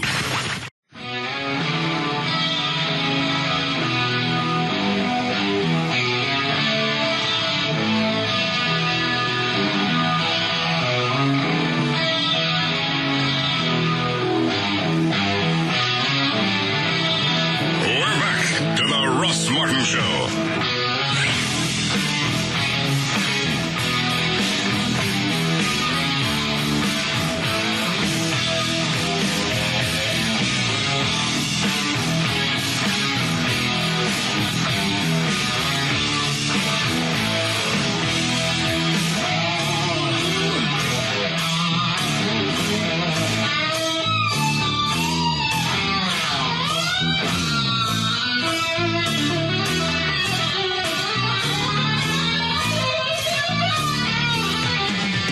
There you down? Yes. All right. What do you got? All right. This time traffic is brought to us by Redbox. Right now in Dallas, 635 westbound at Marsh Lane, there's an accident on the right shoulder. So far, traffic is backed up just to Preston Road. Hopefully that does not get much worse. And in Fort Worth, I-30, the West Freeway westbound at Cooks Lane, there's an accident. And then as you backed up to Collins Street, let's look what's going on right now. I'm Dan O'Malley on the Russ Martin Show. Hey, Stan, 76 for the low tonight. Going to be upper 90s throughout all the way through the weekend. Matter of fact, with some showers probably on Saturday, maybe even some popping up tomorrow. We have 93 now at Live 105.3. Did we wear out the Reverend Manning audio yesterday? I don't think so at all. Never. Well, Trey keeps bringing in new audio every day, and I just got burnt out on the whole thing. And I listened to one of the new clips during the break yesterday. We have one we haven't heard yet? No, this is the one that I've already played. Oh. But Everett hasn't heard it. Okay. What? I haven't heard it. I love him. This is his latest boycott. Yeah. Really? Yeah, he's talked about in the past boycotting CNN, the major broadcast networks, anybody that would support Obama. Well, that seems consistent with his rhetoric. This one's not. Now I want to ask you to join one more boycott, and that is the boycott called the Collard Green Revolt. And by that, I'm asking all white folk and all others that are against Obama to stop whatever support you have given to the African American or to the black community. Stop going to sports events, cancel your tickets, stop buying their music, stop buying or participating in any. You got it? Yeah, I'm in. I'm down. I didn't mean, are you with him? I said, you understand it. Yeah. I'm all that over too. Hell yeah. Way and in a charitable way of giving to them charitably, giving charitably to their churches, or in any way supporting them in ways in which if your support or dollars were not there, they would find extreme hardships. I'm asking you to stop going to cities for holding conferences or even visitations or going on vacations. Don't even go to the island of Jamaica or Trinidad and Tobago. Don't go to Atlanta. These cities that... We figured he threw in all those other countries just to take the guesswork out of it. I guess so. That way you don't have to ask. Yeah. Wow. That guy's crazy. Thanks. Have major ghettos or major black populations that thrive on tourism, such as Atlanta, Houston, Dallas, I think Jacksonville, Florida, certainly Raleigh, North Carolina, Philadelphia, Pennsylvania. Just play it out in your head. If Pat Robertson had said this, you could take the exact same script, handed it to Pat Robertson, or I'd hand it to Jimmy Swaggart, hand it to them, have him read it, and people would come unglued. Oh, they'd be lined up. So now he wants to protest his own people. And Dallas is in the mix. We don't really care. Unbelievable. What's the other one? Don't go to certain cities? Yeah. Don't hold conferences in them.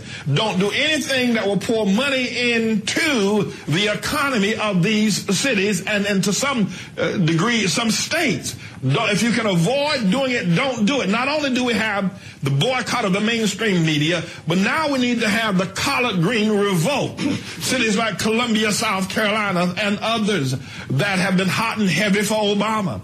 Do no harm, do nothing that will pour money into the black or the African American community so that they will wake up and realize that this racist statement they are making monolithically regarding their support for Barack Hussein Obama.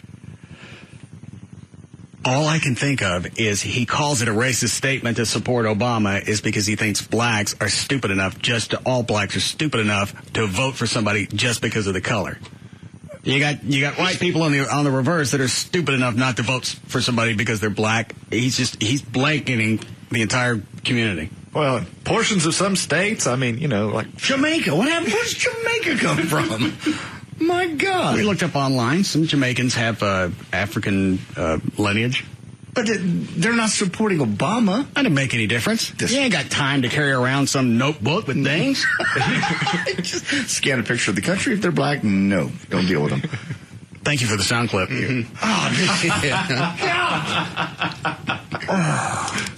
really, I can't see what else Reverend Manning was going to go after for a protest. Well, he's always inventive, at least. Have we tried to get this? I know we've talked about this before. Have we tried to get him on? Because what we can do? I don't want to talk to him because it's going to be irritating. You take the angle like with CBS Radio. We've heard your stuff. We're behind you, like you did the chick that got tasered, and then you get her on. And I didn't tell her I was behind her. I just wanted the story. Well, maybe just do that. Just say we're CBS Radio in Dallas. Then he may light up on that and go. Finally! You're still not going to get anything out of him. He's going to keep the shield up. The Bible is his shield, and all it's going to do is piss me off, and then I'm going to get in trouble because I'm going to resort to the last issue. Right. I've seen interviews with him on New York local TV, CBS. In fact, it was CBS, and on radio show, and you get the same thing, and it would last about 3 seconds, and then he'd blow his top. Okay, fair enough. Who, me? Yes. I already know what his angle is. I know what his take is. I just don't get how you turn on your own people. That's one thing. But what do you think you're going to accomplish? Where did Obama begin the beginnings of all things that are bad? Where did you get I don't know. He's never come out and pointed it out, and that's been one thing that's just been puzzling since we started. He hasn't focused on anything that Obama can't do. He doesn't have the experience. He hasn't led a country before. He really doesn't have it in his history to be able to guide this country. He's never said that. He's just called him the Prince of Darkness. No offense. In the beginning of everything bad. Though, if I could ask him one question with that. Why is Obama? He's going to go back to he is the epitome of evil. Why? What did he do? Point to one thing. He was born in sin. So were you. Point to one thing that I was able to turn my life around. Look at him. After you left your family. Yeah, Obama's done absolutely nothing. He's the epitome of evil. Reverend Manning was arrested for armed robbery, left his family, went through a couple other things. And he thinks he's a better man to run this country. Because I've come out and I've said it. Now God's forgiven me. Obama hasn't been forgiven yet. He hasn't done anything.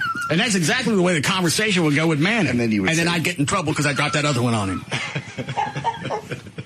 Yeah, I'm afraid that would happen. His revolt goes on to boycott anything that's even borderline black related, including soul food, hip hop, whatever. Wow. Very strange and hard to keep up with. No, it's pretty easy to keep up with. Well, when you start talking about portions of states, I mean, it's just so ludicrous. Maybe you just carry a picture around with you. You hold it up, look at him. I ain't doing business with you. That's close enough. All right. Hold on a second. Yes, Perry. Yeah, this guy has explained why he doesn't like Obama. He did in the very first thing that you guys played, and that was when he said Obama was a pimp, a long-legged pimp, and he pimps white women and black women. The fact that these women did this stuff on their own, and Obama, distanced stuff from them, had nothing to do, well, obviously has nothing to do with this. And then Manning really just needs to be... Well, hang on, slow down. You're talking about the Obama girls that were on the internet, the great big cans with Obama on there. Yeah. Exactly. He didn't produce that. He had nothing to do with it, but Manning went back and tied that to the Obama campaign. Exactly. And Obama denounced those women, said he had nothing to do with it, but hey. And besides that, this Pastor Manning, first off, really needs to be put into an institution for the criminally insane because he's a freaking idiot. And the fact that people still go to his church and listen to him, I just can't believe it. Well, they've never showed the congregation, so I don't know if anybody's in there or not. A long time ago, you could hear people reacting to the crowd. Since then, most of the stuff Trey pulls, there's nobody in the room. Well, a lot of stuff I pull now is just because it's him talking directly to a camera, like more of a lecture. The only thing he's ever said about Obama is he don't like his mama. Well, and that he doesn't have the experience. He thinks everyone's jumping on the bandwagon because he's black, but he really doesn't have the experience. He actually, in one of his recent tapes, said Hillary Clinton president, Obama. Sorry. Thank you. Ready, Dan? I am. All right.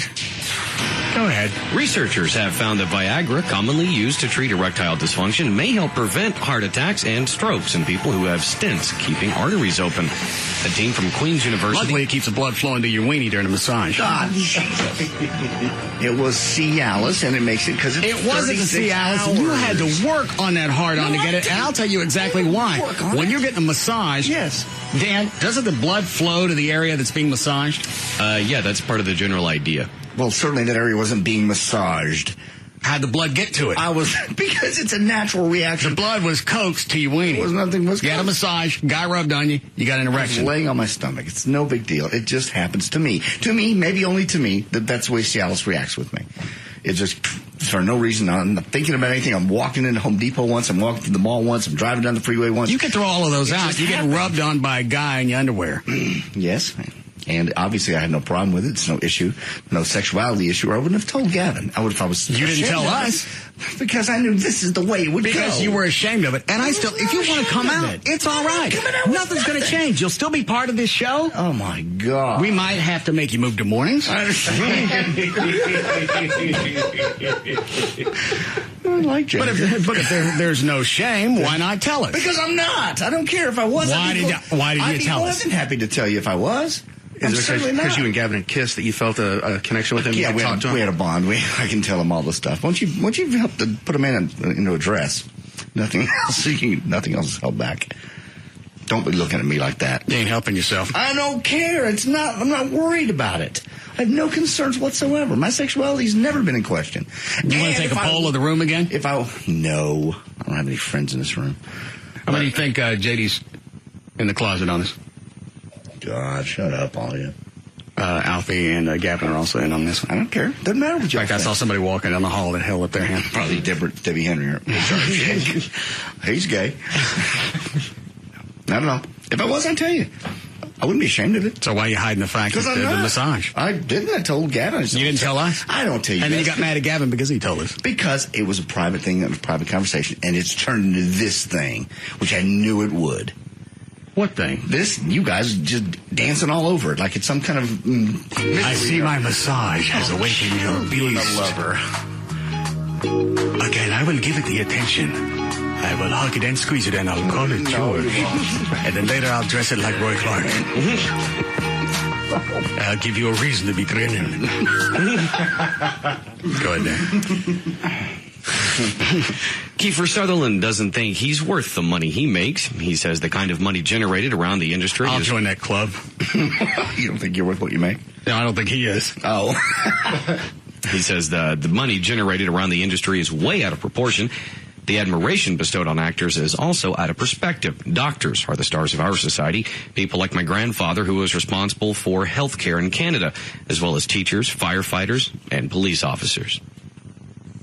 So why does he keep the money? That's a damn good question. You're going to give it back. He's just making a point that we get way overpaid for what we do, and I think everybody agrees with that. I think most people agree with that with football players. They get paid a lot of money for what they do. I think they're underpaid. Football players? Mm-hmm. Why? Look, if you compare their salaries compared to, say, salaries in the NBA and baseball, now granted there's salary cap restrictions in the NFL. How about somebody in the education industry? Oh, no, they're underpaid as well, but JD mentioned football. I just think they're underpaid for what they do. I think JD's talking about overall. You don't want to put any cash into education. I'm going to give somebody $20, $30 million to be in it. First of all, I'll say this. I ain't giving my money back. I don't deserve it. I don't earn it. But I want it. Give it to you. And I'm not going to go out and chastise anybody that wants to give me that cash. Well, I think his point is not really well taken. If, as in your case, if you're making a company that kind of money, which you are, you're making them more than they're paying you. All of these people, all these celebs are making. That's the point. As my point is, I think he's stupid because you are worth that kind of money. Clearly, they're willing to pay. They don't give you. The point he's going after is all our priorities are stuck in wrong places. You don't want to give police, fire. You don't want to give teachers, anybody that's really important. If you don't got the teachers, you're not going to have anybody be able to go on to do anything else. So why do we pump all the money into celebrities? Again, I ain't giving nothing back. Well, there are two different types of value at play. One is intrinsic value. What is something worth to our society? And the other is financial. What does it generate, like you for this show? All right. So why is it we don't put any cash into education? Because that is more of an intrinsic value than it is a cash-driven business. Why wouldn't, and again, I ain't giving no money back. Why wouldn't I put that higher on a priority list and giving somebody $30 million to do a movie? Because a movie that generates $200 million can afford to pay someone who acts in it $30 million, and schools don't generate, the tax base doesn't generate the kind of money to pay. If you didn't have the schools, you wouldn't have the rest of it. Well, that's true, but it doesn't change the intrinsic versus financial value. I understand the financial value. It's just we are where we are because we've got our values shoved up our ass. Yeah, obviously. I ain't giving nothing back.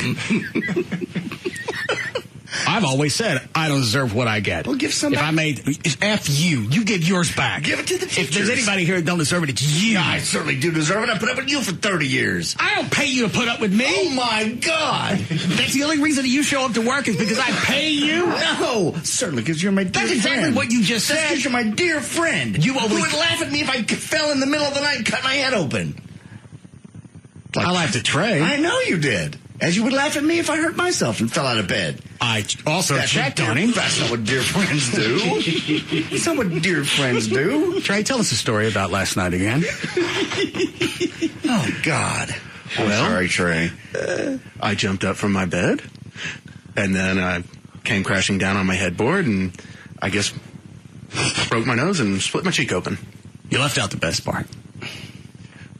Did it knock me out? Yes. That's our favorite. Do you anticipate being horribly disfigured? Brett? No, I don't. So I went to a plastic surgeon. Good. How many stitches on your cheek? 12. I think it was 12 to connect the muscle, and then another 12 to connect the skin. Why did you come in today? What else am I going to do? Convalesce? I don't do well just sitting around doing nothing, and I'm going to hurt regardless of where I am, except it does hurt when I laugh. Stop laughing at him. I can just see him in the middle of a bad dream. He wakes up, he jumps up. God, that bitch is over.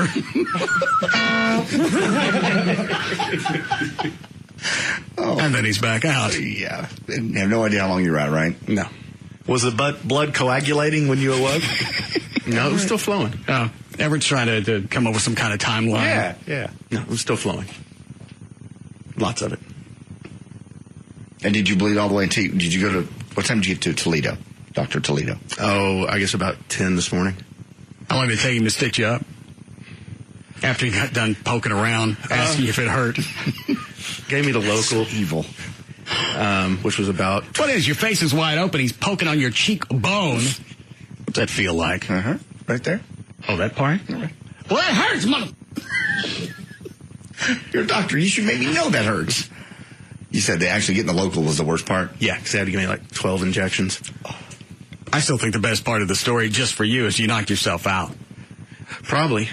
But that's like I said, when that weightlifter in the Olympics, his arm popped out. If I'm in any type of sport or something where that could happen, I want somebody on the side with a tire iron to knock my dog ass out. I don't want to wait for the paramedics. I don't want the little Chinese kids to come up and hold up boards so you can't see what's going on. I want to be unconscious. I don't want to wait on the paramedics. I don't want to wait to be examined. I don't want to wait on meds. Bring out the tire iron and take care of it. It'd be funny. As soon as those little boards come out, you see their arm come up with a hammer and just goes down. Now, really nothing to see here. Well, did you get a concussion? Did they test for that? I mean, you knocked yourself out. No, I don't think so. Well, yeah, if you knock yourself out, you could have a concussion or a subdural hematoma. I guess that's possible, but I think he would have given me the heads up on that. All right. How long to heal?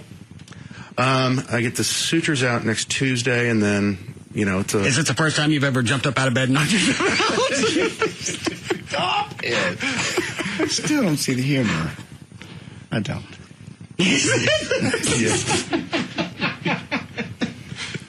And in the future, now, if I was you, it would worry me every night when I go to sleep. Now that I'm having night terrors, as you said, again. Were you just having a nightmare and that's why you jumped up? Because I've done that before. Yeah. But I was able to walk it off. But these are night terrors, which are different than nightmares, am I right? Yeah, because it's you're kind of semi-aware of your surroundings. It's like no, you're not. A half awake, half asleep deal. Do you remember jumping up? Vaguely. Okay. Aside from this and tearing up your knee, have you ever done anything else when you were asleep to hurt yourself? Busted my lip open. But that's it? You want me to get you cowbell for Christmas? It wouldn't help. Why not? Because it's you jump up, the cowbell goes off, and after a while you'll be conditioned to know not to fall. But the problem is, if I'm already jumping up in motion, chances are I may end up falling. Maybe you could get some kind of harness. Everett. A little bungee on it. Snap it back into bed. Wow. Just measure the distance from the bed to the headboard. You don't want to get one that's too long.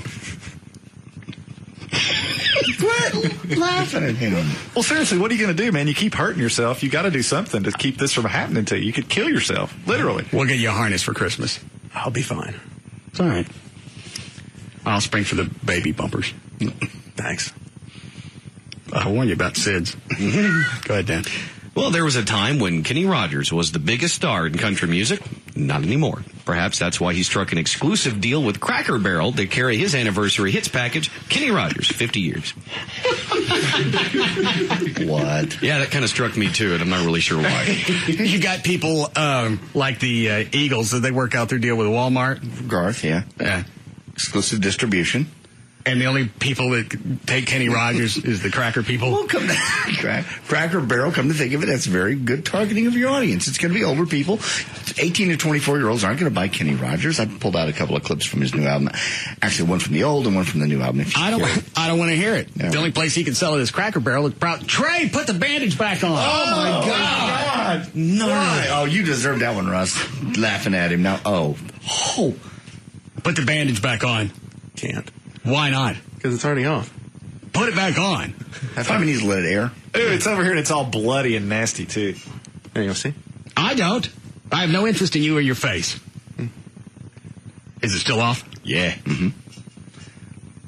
Oh, that's good.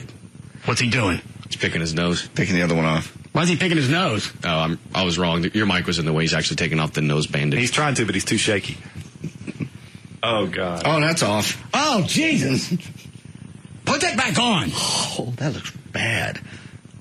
Somebody throw something over him.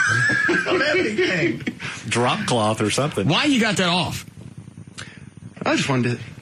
You were making light of it. I wanted you to see what it looked like. All right, I'll turn and look.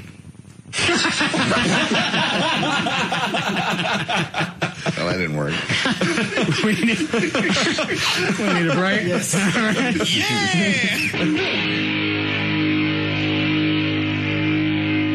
We'll be back to the Russ Martin Show. Shake it!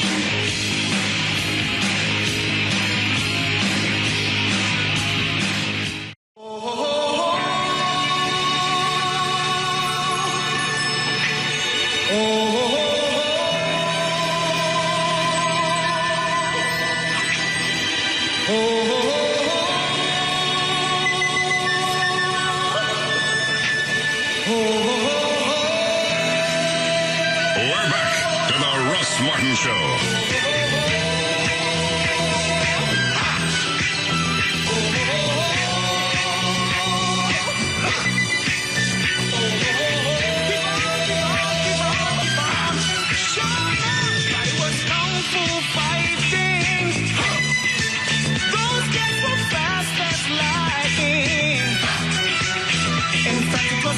I just watched it during the break on CNN. What does it say online? As a result of an air test taken from the trunk of the vehicle Casey Anthony was driving revealed.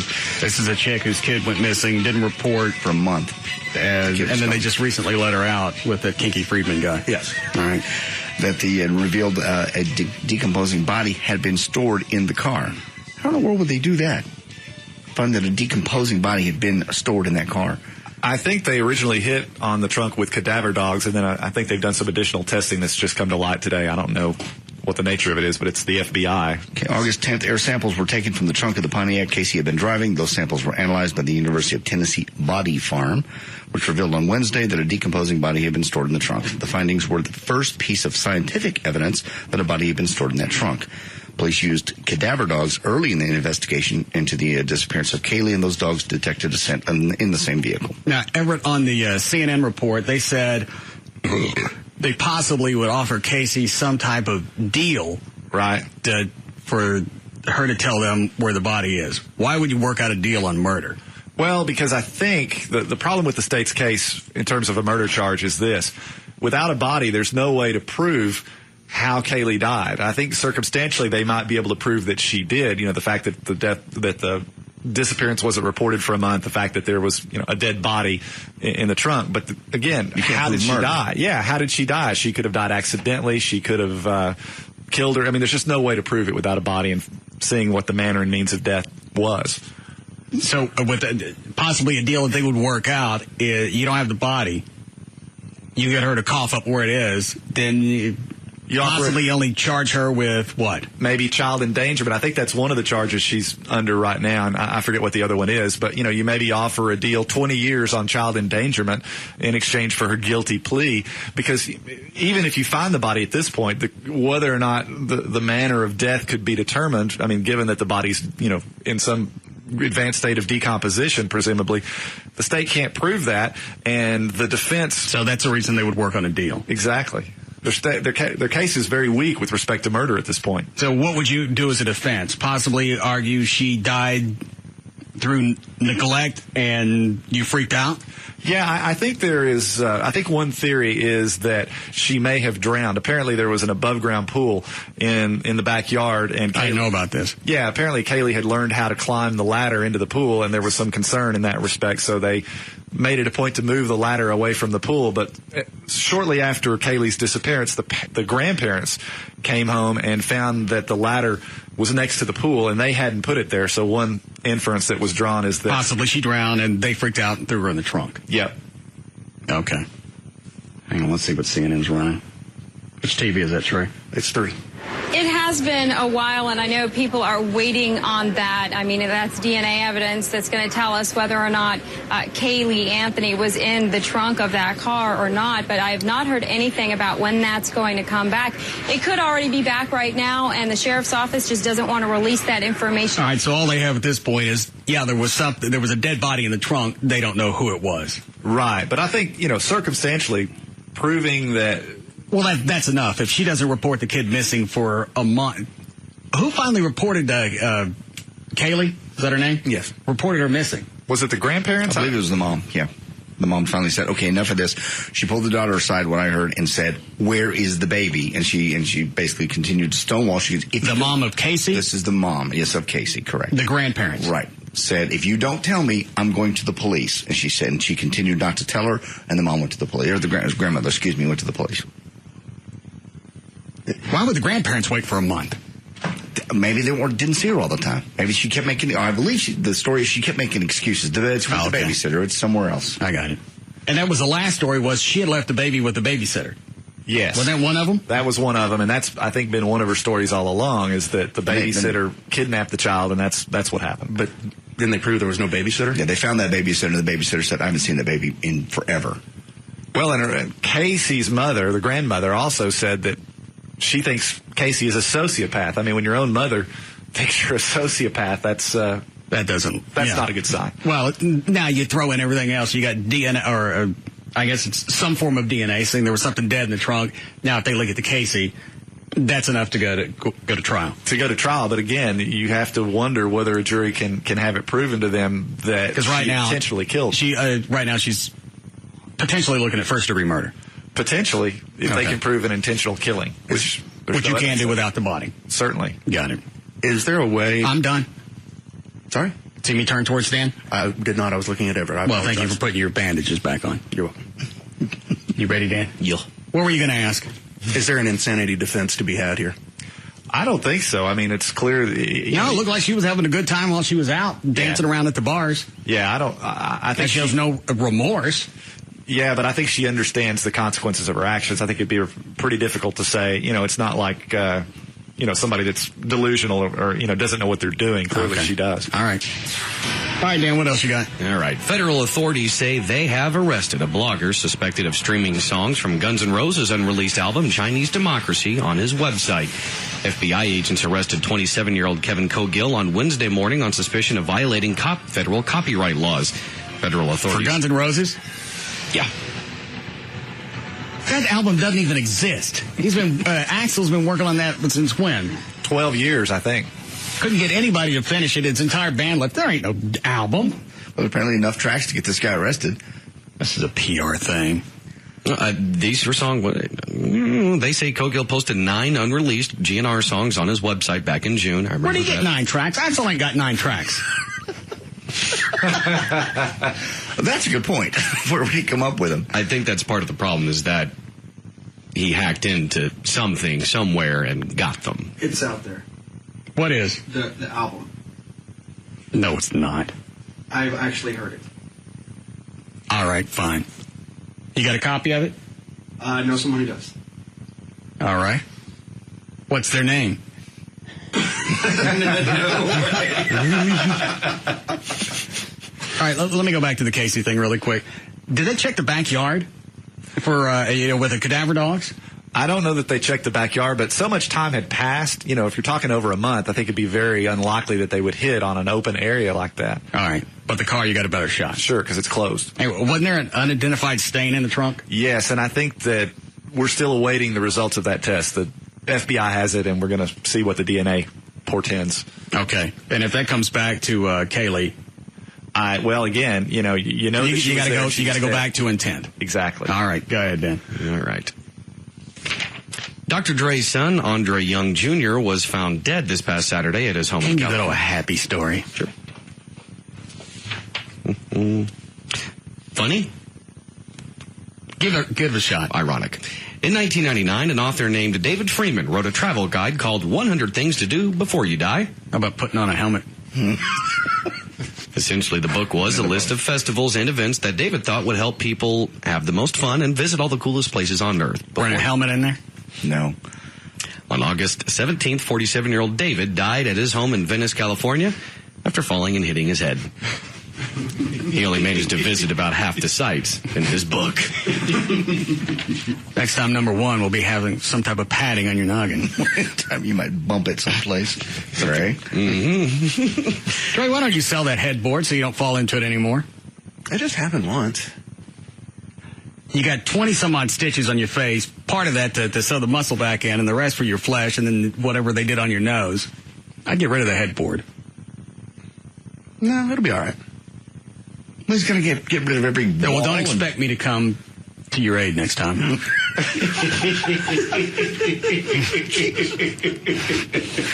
That's pretty safe, call. Hillary Clinton supporters are pouting at the Democratic National Convention in Denver because they're still ticked off that Barack Obama won the nomination, and they might actually have a point. According to a new survey, a majority of Americans think women are smarter, more honest, creative, decisive, compassionate, and outgoing, and are better at dealing with social issues than men. But while 1 in 4 Americans think men make better leaders than women, only 6% think women make better leaders than men. The majority, 69%, think women and men are equally good leaders. Trey, in a nutshell, why wouldn't Obama, if she would have accepted it, made Hillary the VP running mate? Why wouldn't he have? Yeah. At first blush, it makes too much sense. You're looking for a way to add cohesiveness to the party. You make her your VP. Now you got the entire Democratic Party instead of a few stragglers who just are still twisted because Hillary didn't get it. Well, there's you have her name is bigger than yours, really, in politics, and B, you have Bill Clinton constantly, not looking over your shoulder, but he's going to be right there, everything you do, and you're going to have a former president. But wouldn't he have a better shot of making it to the White House if she was running as a VP? Absolutely. But I don't think she wanted it. I think she wants him to lose, and she wants to run in 2012. All right. Go ahead, Dan. Trisha Yearwood experienced a flight from hell last week when a window in the cabin cracked at 30,000 feet. Do any planes fly anymore without incident? Yes, they do. You're just hearing it. Again, granted, our fleet is getting older. And they're not sort of like the space shuttle. They're not replacing them as quickly as they can. A lot of the airlines are. They're taking the older planes out and parking. What happened with this one? The window cracked at 30,000 feet. The cabin window, or the cockpit window. Now, this does happen from time to time, but it's built to... Stop it with the time to time. It's built to crack. I don't care if it happens. I don't care if it's normal. I don't care if it's something that's foreseen. I don't want to be on a plane with a cracked window. Nobody does, and that's why I said it will crack, but it won't pop out. Nobody really looks forward to that. We're really glad you can speak for all of us. Well... No one likes that. Did it never shattered? No, never. No, it didn't. God, don't throw that out as a defense. It doesn't. They don't. They're built if they get... Are they built to crack? If they get hit by, say, a bird or something. Did this get hit by anything? It doesn't say. They don't know. Although the crack slowly grew larger. The window you better land this plane. Well, they were. At that point, you have an emergency. The worst so they immediately landed? They immediately descended. Yeah, they were 30,000 All right. If it's no big deal, why did they immediately land? Well, that becomes a big deal. Now, that is a big deal. Who greeted them when they landed? The fire department.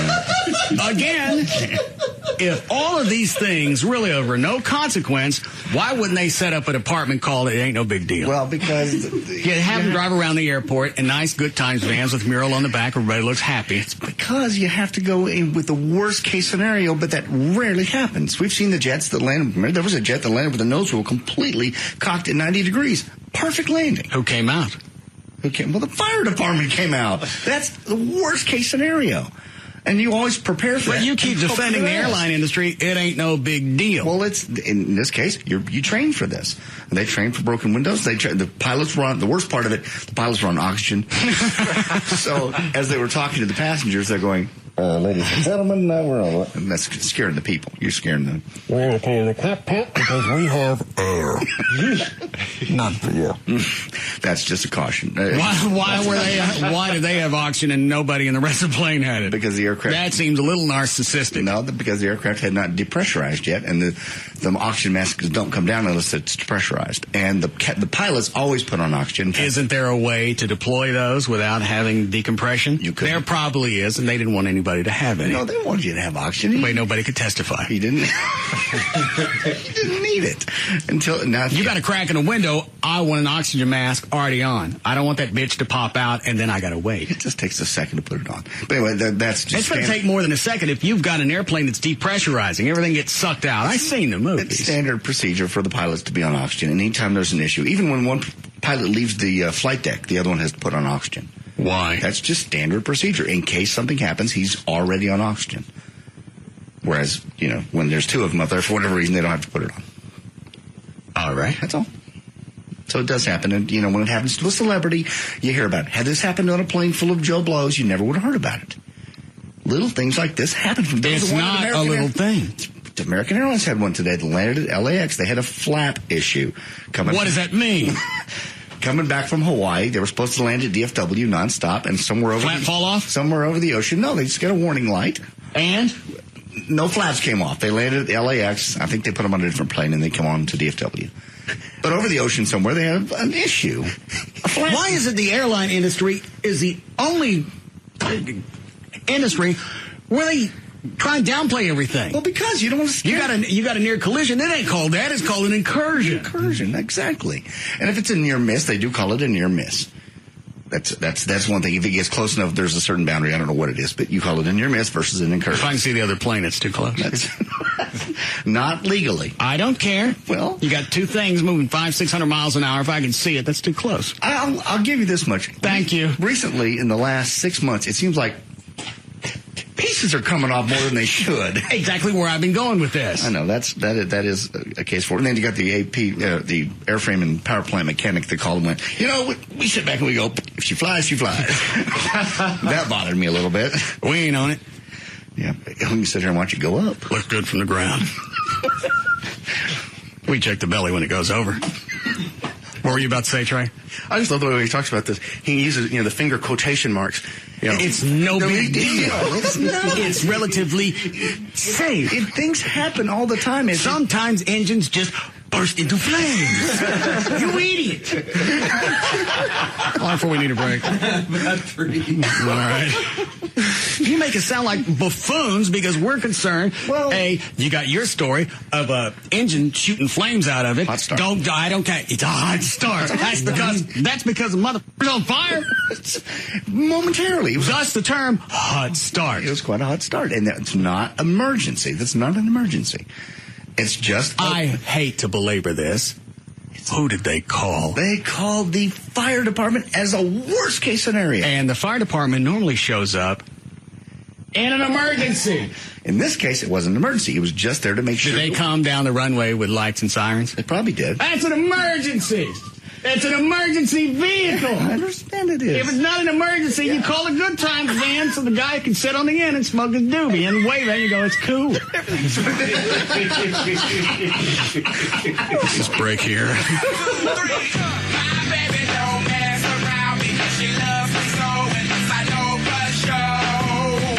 be back to the Russ Martin Show.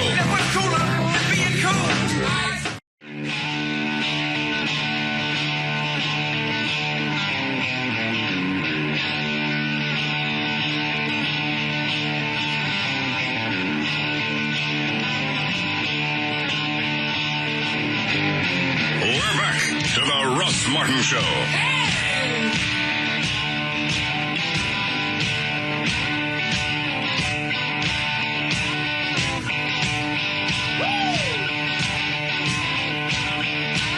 All right, Daniel, go ahead. All right. Well, since they're living in France now, Brad Pitt and Angelina Jolie are eligible for almost $2,600 in monthly child support benefits from the French government. Good. These benefits are actually available to all families, obviously, regardless of income. Nobody expects them to actually take the money, but their 6 kids make them eligible for about $976 a month for nanny services, and they can also take advantage of a $509 orphan allowance. For what they give money to people who don't need it. That's just part of what the French government has set up. And then the 509 orphan allowance is for each of the 3 adopted kids. France is more socialized than people realize. Is that good or bad? Well, considering their economy is not very good, I mean, a lot of people would argue that it has not worked well. And their value-added tax system is a bitch. Well, especially if you're giving money to people who don't need it. It's bad enough to give money. If you got a job and you're being taxed and you're helping support people that don't have jobs, that's bad enough. But then you give cash to everybody. It seems like that would just cripple your structure. It does. I mean, that's why they have a 14-15% unemployment rate. Even know what their health care system is like there. I mean, I know Canada, people talk about Canada, but it's not that great up there. You got to wait hours and hours and hours to see a doctor. I try months. Months? Oh, yeah. I mean, if you want to go see a specialist, you're talking about 6 months. But you hear all these Hollywood guys go, well, Canada's got it figured out. They've got the health system. Why can't we? Because they have quote-unquote health care for everybody. But and isn't that amazing how the in-air quotes seem to make everything sound okay? Yes. What's wrong with that?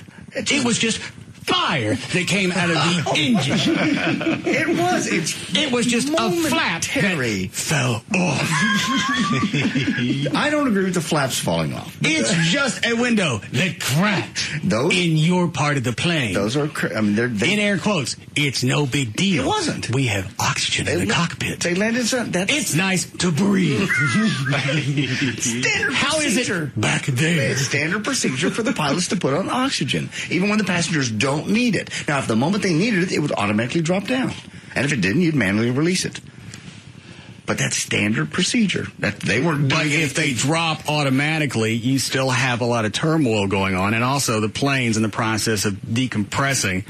Things are going to be a little confusing. Well, certainly. Why not give it to me now? If you're that worried about you as a pilot, why don't you give me some air? Because I'm not worried about me as a pilot. The airline tells me I have to put the oxygen mask on. I'm not worried about me as a pilot. Now, granted, that thing breaking up front, the windshield, that's not good. That scares me, but they're built to shatter and not come out. There are multiple layers with mesh in between. Mm-hmm. They are built that believe me, they shoot everything in the world at those windshields to make sure they don't break. And why they call the fire department? Fire department comes out as we had flames shoot out of one of the engines. Yes, momentarily. As a result, we've called the fire department. Because what's the worst could happen? We've called the fire department. Quit doing the quotes in the air. I got it from you. Just on the outside chance when we relight this bitch, we don't all burn alive. It's not going to happen. We're all in the cockpit with fire extinguishers in our laps. No, it's a safe situation. Granted, it ain't safe when you call an emergency vehicle. It's just a standby. Don't try and play this down. Stand by. Just stand by in case. Nothing happened. Let's go home. In case you all burn alive. You idiots. That's not going to happen. Ren and Stimpy. Make any difference. The fact you sat on a plane after one of the engines poofed out fire, you're a fool. No, really not at all. Not knowing not maybe some of the other passengers. You're a fool. No, knowing what I knew about it. I've heard about it before and I've never seen it. Don't say the no big deal again. We got home safely. Keep your fingers out of the air. We got home safely. You got home safely by accident. No. Pilots knew it there. They had a procedure. Why did they call an emergency vehicle? That's part of the procedure to make sure that somebody's standing by. It's in the book. They got to do it. Standing by for what? In case it blows up and kills everybody. Thank you. Oh, any more of those, Alfie? Line 3. What's it about? Planes. Okay. Yes, Mike. Hey, boss man. JD, what do they call it whenever the plane has smoke coming out of the back of the plane at its landing? Because I just saw one coming over 635 going towards left field with the string of black smoke. What do they do for that? I would imagine that's an emergency. They would call out the fire department if it was a serious black stream of smoke. Yeah. They obviously have some kind of a that doesn't concern me. Issue. You're not on it. I don't care. I'm safe. You are safe. Pilot wouldn't take us up if we weren't safe. He wouldn't. He's butts in the seat too, and it looks really bad when you take one up and don't bring it back. Maybe the pilot's sick of living. No. It's amazing when you get away with those in-air quotes. You can say anything. Again, you weigh the options at the moment, and I felt safe. Now we get home safe. For no reason. No, because I knew what was going on, more or less. The fire department's at the end of your wing, bitch! For safety, in case it blew up and you'll cook like chitlins. It's the worst scenario. Stop with air quotes. But it's the truth. That's worst case scenario. Go ahead, Dan. Okay. Well, does your real estate agent never get in touch, fail to offer advice, or work only part-time? Well, these are some of the red flags that tell you to ditch the real estate agent and run to find a new one. U.S. News & World Report gives us 6 signs of a crummy real estate agent. Number 1, out of touch. Excuse me? When I was looking at this house that I'm in now, I couldn't find you to get a house for my mom. Bull! I want to look at houses this weekend for her. I'm going out of town. She wants a house. What's the first one? Out of touch? Yeah.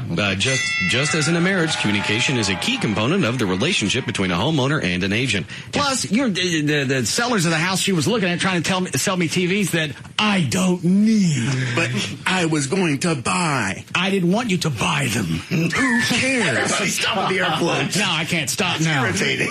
I'll quit it. I looked at the TVs in that house. They weren't worth $300 combined. You weren't paying for them. I didn't want to be held hostage. You weren't. You look like a couple of praying mantises. Bunny rabbits. The only way that they were going to sell me that house for my mom is if I bought those TVs that weren't worth dick. They agreed to split the difference, and I was going to pay for it. What is it, John? Just to watch you two with the bunny rabbit ears. It didn't matter who paid for it. It was just the fact that, well, if she wants a house bad enough, she's going to have to take these TVs that aren't worth dick. No, it's because you wanted them to get out quickly, and they didn't want to move them. It wasn't costing you anything. I bailed on that house. Now I need to look at houses this weekend. She needs a place to live. You should have bought that place. I didn't like that place. She did. She ain't paying for it. She But ain't she's paid for living nothing there. for 40 years. She's a mooch. She had to put up with you. I was an angel. That don't work with quotes. Yeah, that flashed on me when I was doing it. Dan, what are you writing down? Just stuff. Oh, I'm sorry, stuff. All right, go ahead. All right. Number 2 of the 6 signs of a crummy real estate agent: no advice. Let's face it. Hang on, Trey, let me explain. Let's face it, even homeowners who have been through several real estate transactions can benefit from a little advice from their agent. But if an agent doesn't offer any advice, it could be an indication that he or she is not fully engaged in the process. You let me buy that land at Cedar Hill 5-6 years ago that I First of all, I was not your agent on that deal. You did it yourself, and you did it at the advice of your psychic. See, the quotes worked on that one. That's cold. She told me it was going to be a good area. I told you before I bought it. You didn't tell me not to. Again, no advice. I told you I told you would never build. You would not like the building process. But I said if you actually were going to go through with it, that would be a good place. Long term, it would have been. But your psychic gave you bad real estate advice. Well, it's nice to hear 8 years later. I told you that then. No, you didn't. Go ahead. Number 3, insists on affiliates. Real estate agents who insist on clients using a particular lender or affiliated company for the transaction should also trigger alarm bells. All right, Trey's out on that one. Number 4. There you go. Part-time gig.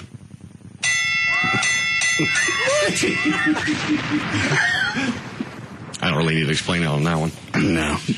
I can't get a hold of you sometimes in the morning. My mother needs a house. I need to put that old lady somewhere. If you would ever pick up the phone and call me instead of trying to do everything through email, you might realize that sometimes I'm out on the road showing houses and you could get hold of me. I haven't seen you sell anything. Jump to number 6, Dan. Number 5. Keeps it in the family. A real estate agent who shows buyers only properties that are listed with his or her brokerage could be subordinating the client's best interests. Nah, he's out on that one. Well, number 6 is behavior problems. Hang on. Every real estate agent is licensed by the state in which he or she practices. State agencies, meanwhile, keep the records of all disciplinary actions taken against their agents. By getting in touch with the agency that oversees the industry in your state, you can find out if there's a disciplinary action on your agent's record. And I only say this, Trey, because I love you, but you're a god nut. Thank you. I'm a nut because you make me one. You were a nut when I found you. No, you've made me a bigger one. Don't blame any of the issues on me. A lot of them. So you're going to blame me because you were having a nightmare last night? You jump out of bed and knock yourself Got you there. Go ahead. Well, women, do you know what Kegel exercises are? Well, JD? Of course. Thank you. A Kegel exercise is where you repeat... Wait a minute. I know what they are because I had a wife who had a baby. Let's practice that. Kegel exercises. It is, of course, where you repeatedly contract and relax the muscles in the most intimate of areas in order to improve muscle tone. And if you're not already doing them, you might want to think about starting because a lot of women are not doing themselves justice when it comes to sex. More than 1 in 4 women say they have no idea where their G-spot is. Well, why would they expect us to know then? I think those women that don't know where it is probably don't expect you. They can keep digging around and tell us where it is. Because I think, isn't it different a little bit on every chick? I don't know. Because you don't know. You've never found it. As far as I know, the damn thing's on wheels. You've never taken any time to find it. Well, why don't you put it in one spot? And why isn't it where during sex I would naturally Hit it. Because you're supposed Don't hide it someplace. This ain't no freaking scavenger hunt. I'm not going into a flea market looking for a G-spot. Put it out front where I'll buy it. What does it say? 1 in 4 said they don't know where it is? A quarter of them don't even know what clue. Well, then what happened? Well, then do some self-examination, find it, and hip a brother. Give us a little map.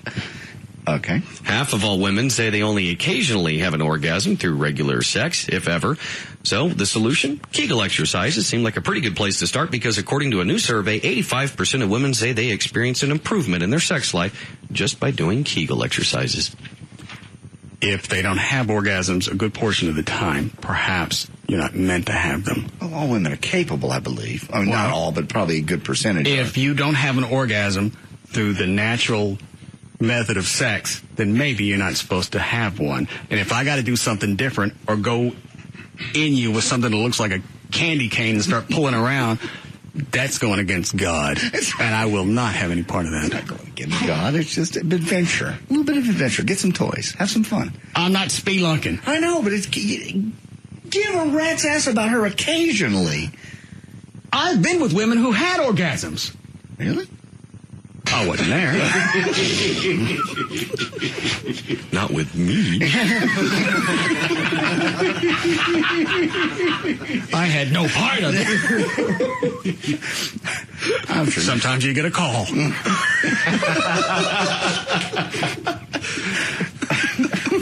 All right. Well, plus, you look at all the female toys.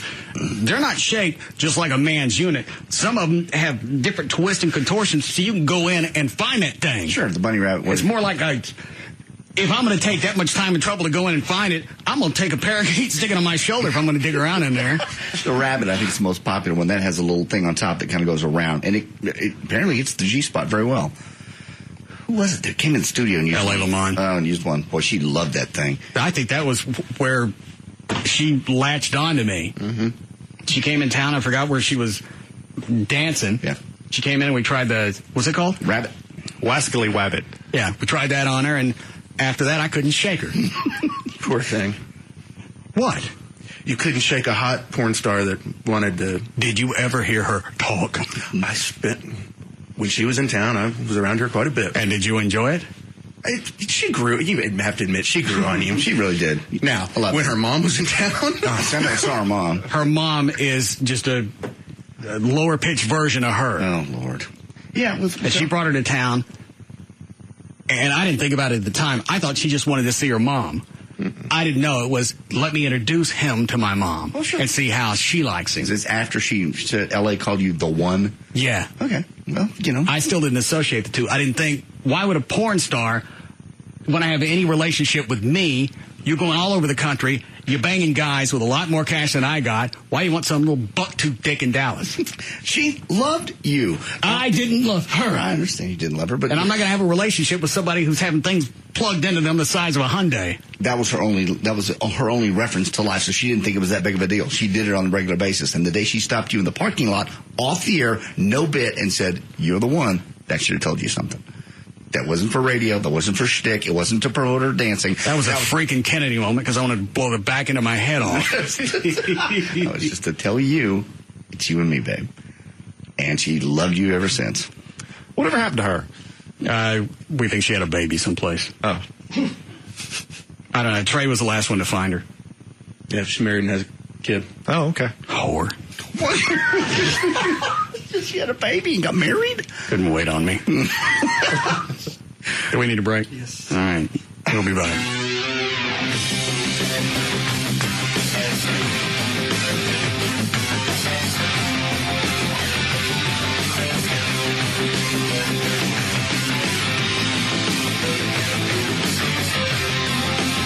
We'll be back to the Russ Martin Show.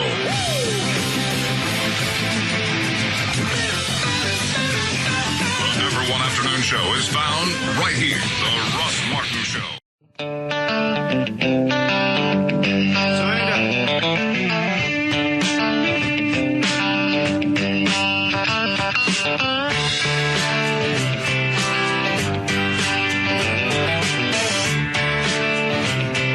We're back to the Russ Martin Show.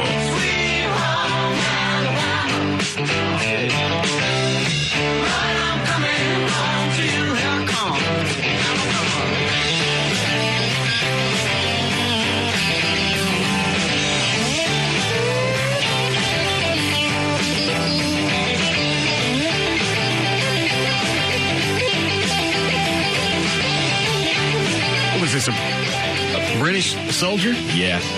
JD's got the story wrong, by the way. I do? Okay. Well, what is it? Well, days after Rodney Griffiths returned home from a 4-month tour in Afghanistan with the 16th Air Assault Brigade, his son Ricky, who was 16, spotted a giant spider, prompting the soldier's wife Lorraine to move the family out of their 4-bedroom Army home in Essex. Mother of 4, Mrs. Griffiths, said Ricky saw a huge spider and screamed to his sister, Cassie. They tried to put a barrel over it, but it was too big. They poked not a barrel. Shut up. They poked it with a butcher knife, and the spider bit it. Wasn't a butcher knife. The dog came in, jumped on the bed, barked at the huge, massive spider. The spider hissed and screamed at it. The dog went running out, whimpering. After scouring the internet for spider descriptions, they decided the culprit had to have been a camel spider. A baby camel spider. It was not a baby camel spider. She said, I think it must have hitched a lift back with my husband in June. Probably piloting the aircraft. Why would he pick it up? Apparently they tried to and it ran away. They run up to 10 miles an hour. That does say that in there. And they grow to No, he said he hitched a ride with the pilot. Mm-hmm. Don't stop and pick him up. Pick him up like that. You learned that when you were a kid. You don't pick up hitchhikers and you don't pick up camel spider hitchhikers. I don't care how many thumbs they're holding up. Don't stop. What's the story? How does it really read? What do they put over it? Well, let me finish. All right, go ahead. The spider has now taken up residence. Okay, it does say that. In the 18-year-old daughter Cassie's bedroom.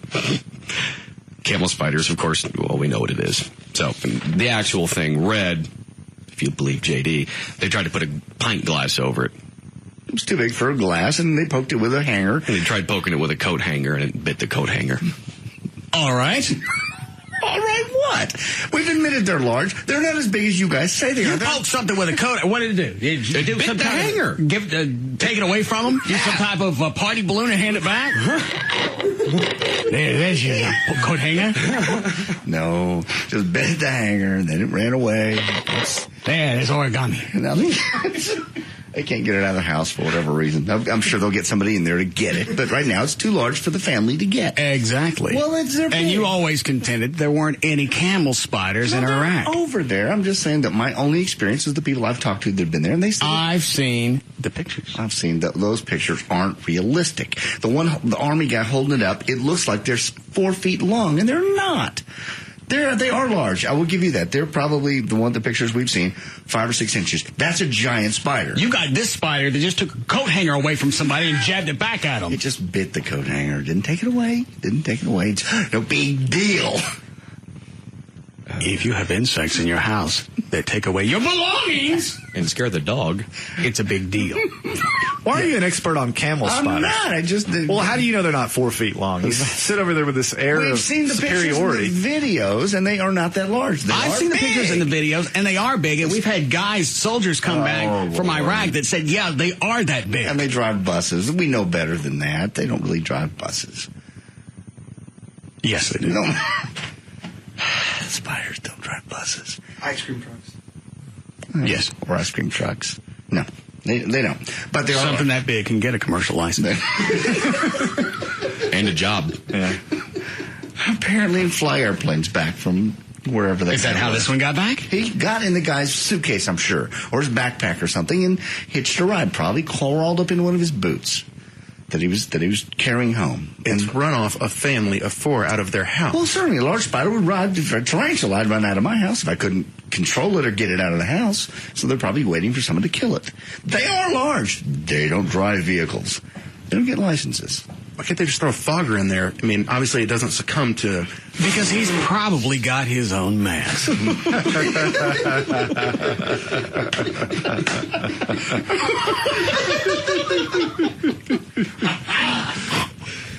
Go ahead. Fog ya. Oh, wait. Try that coat hanger bit again. See how that works. Dildo. Anyway, so they found a spider in the house. I'm sure that's going to happen from time to time. Just my experience talking to people. I could be wrong. Line 1, Alfie. Is that a soldier? Here we go. All right. What's his name? Chris. All right. Yes, Chris. Yeah, I was just calling to say, the camel spiders really are 4 to 5 feet long. Yeah, I've held up several of them, you know, and they really are. How much gas do you get? Punchline I can come up with.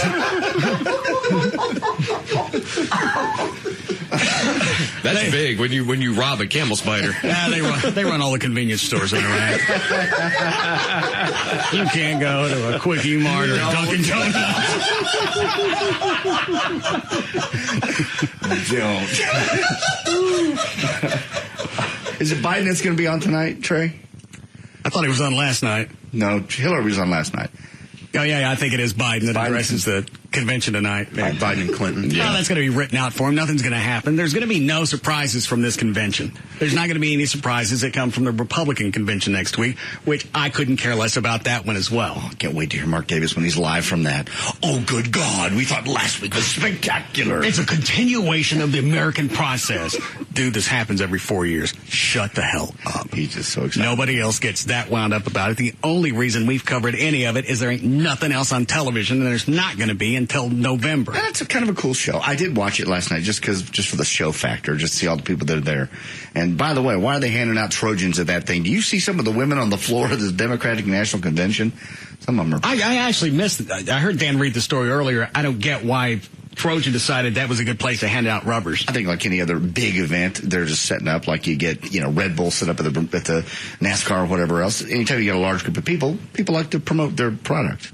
But they had some big animated pig that was spewing out facts about STDs. That's their current little push for STDs and AIDS and all that stuff. And, Trojan's saying, hey, here we are.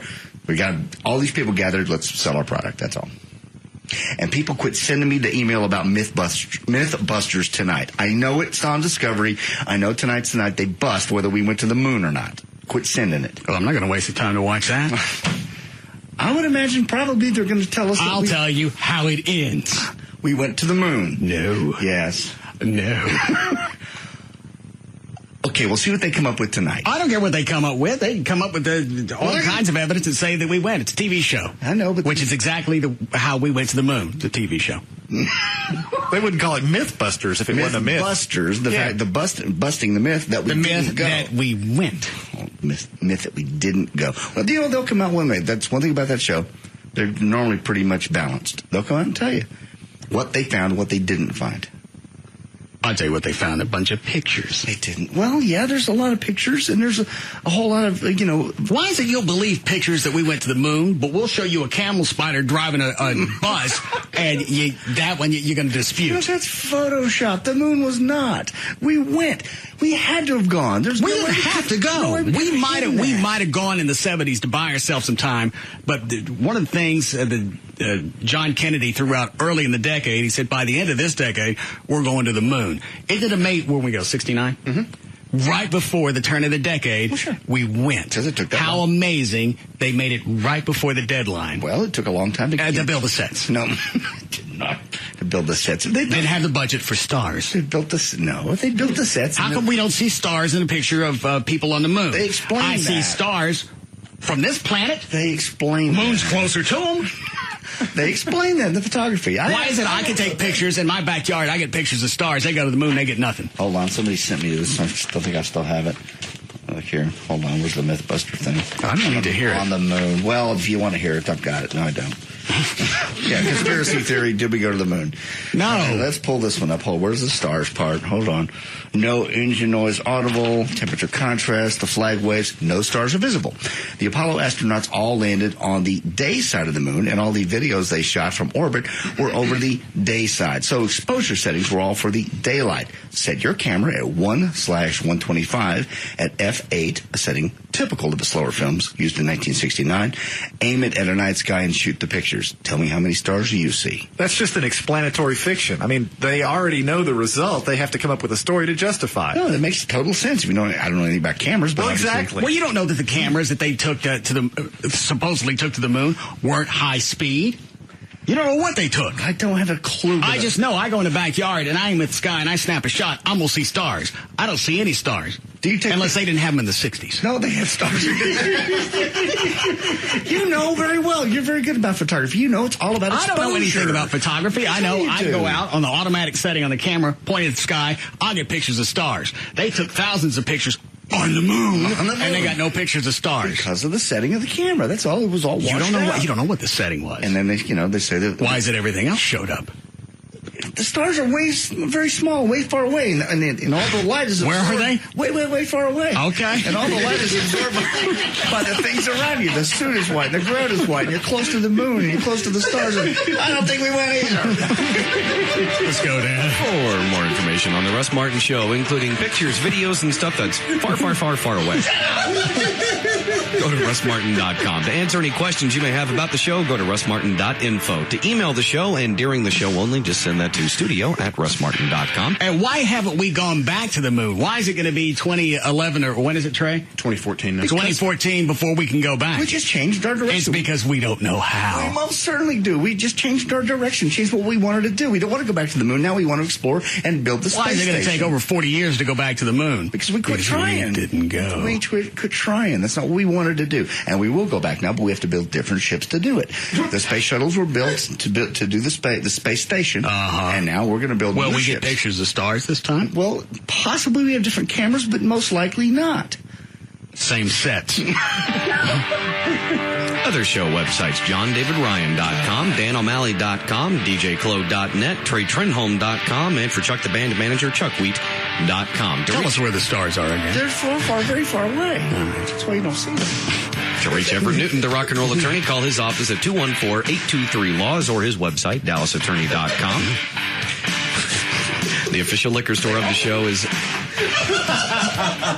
What? They are. They're very, very far away. I know that. Well, that's why they didn't show up.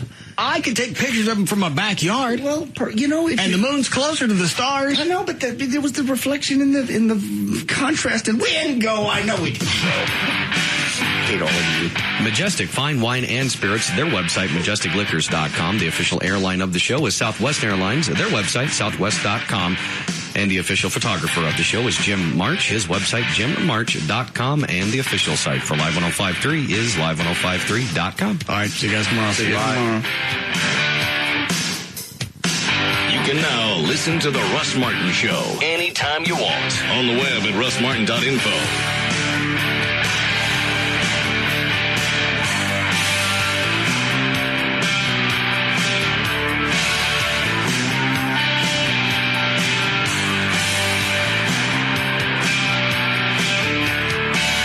Is that right? That's what you're telling me?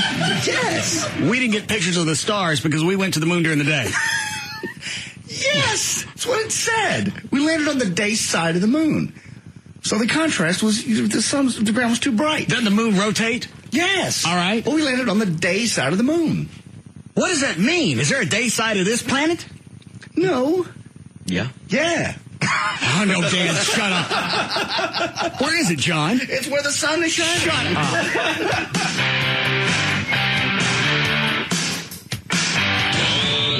Russ Martin Show.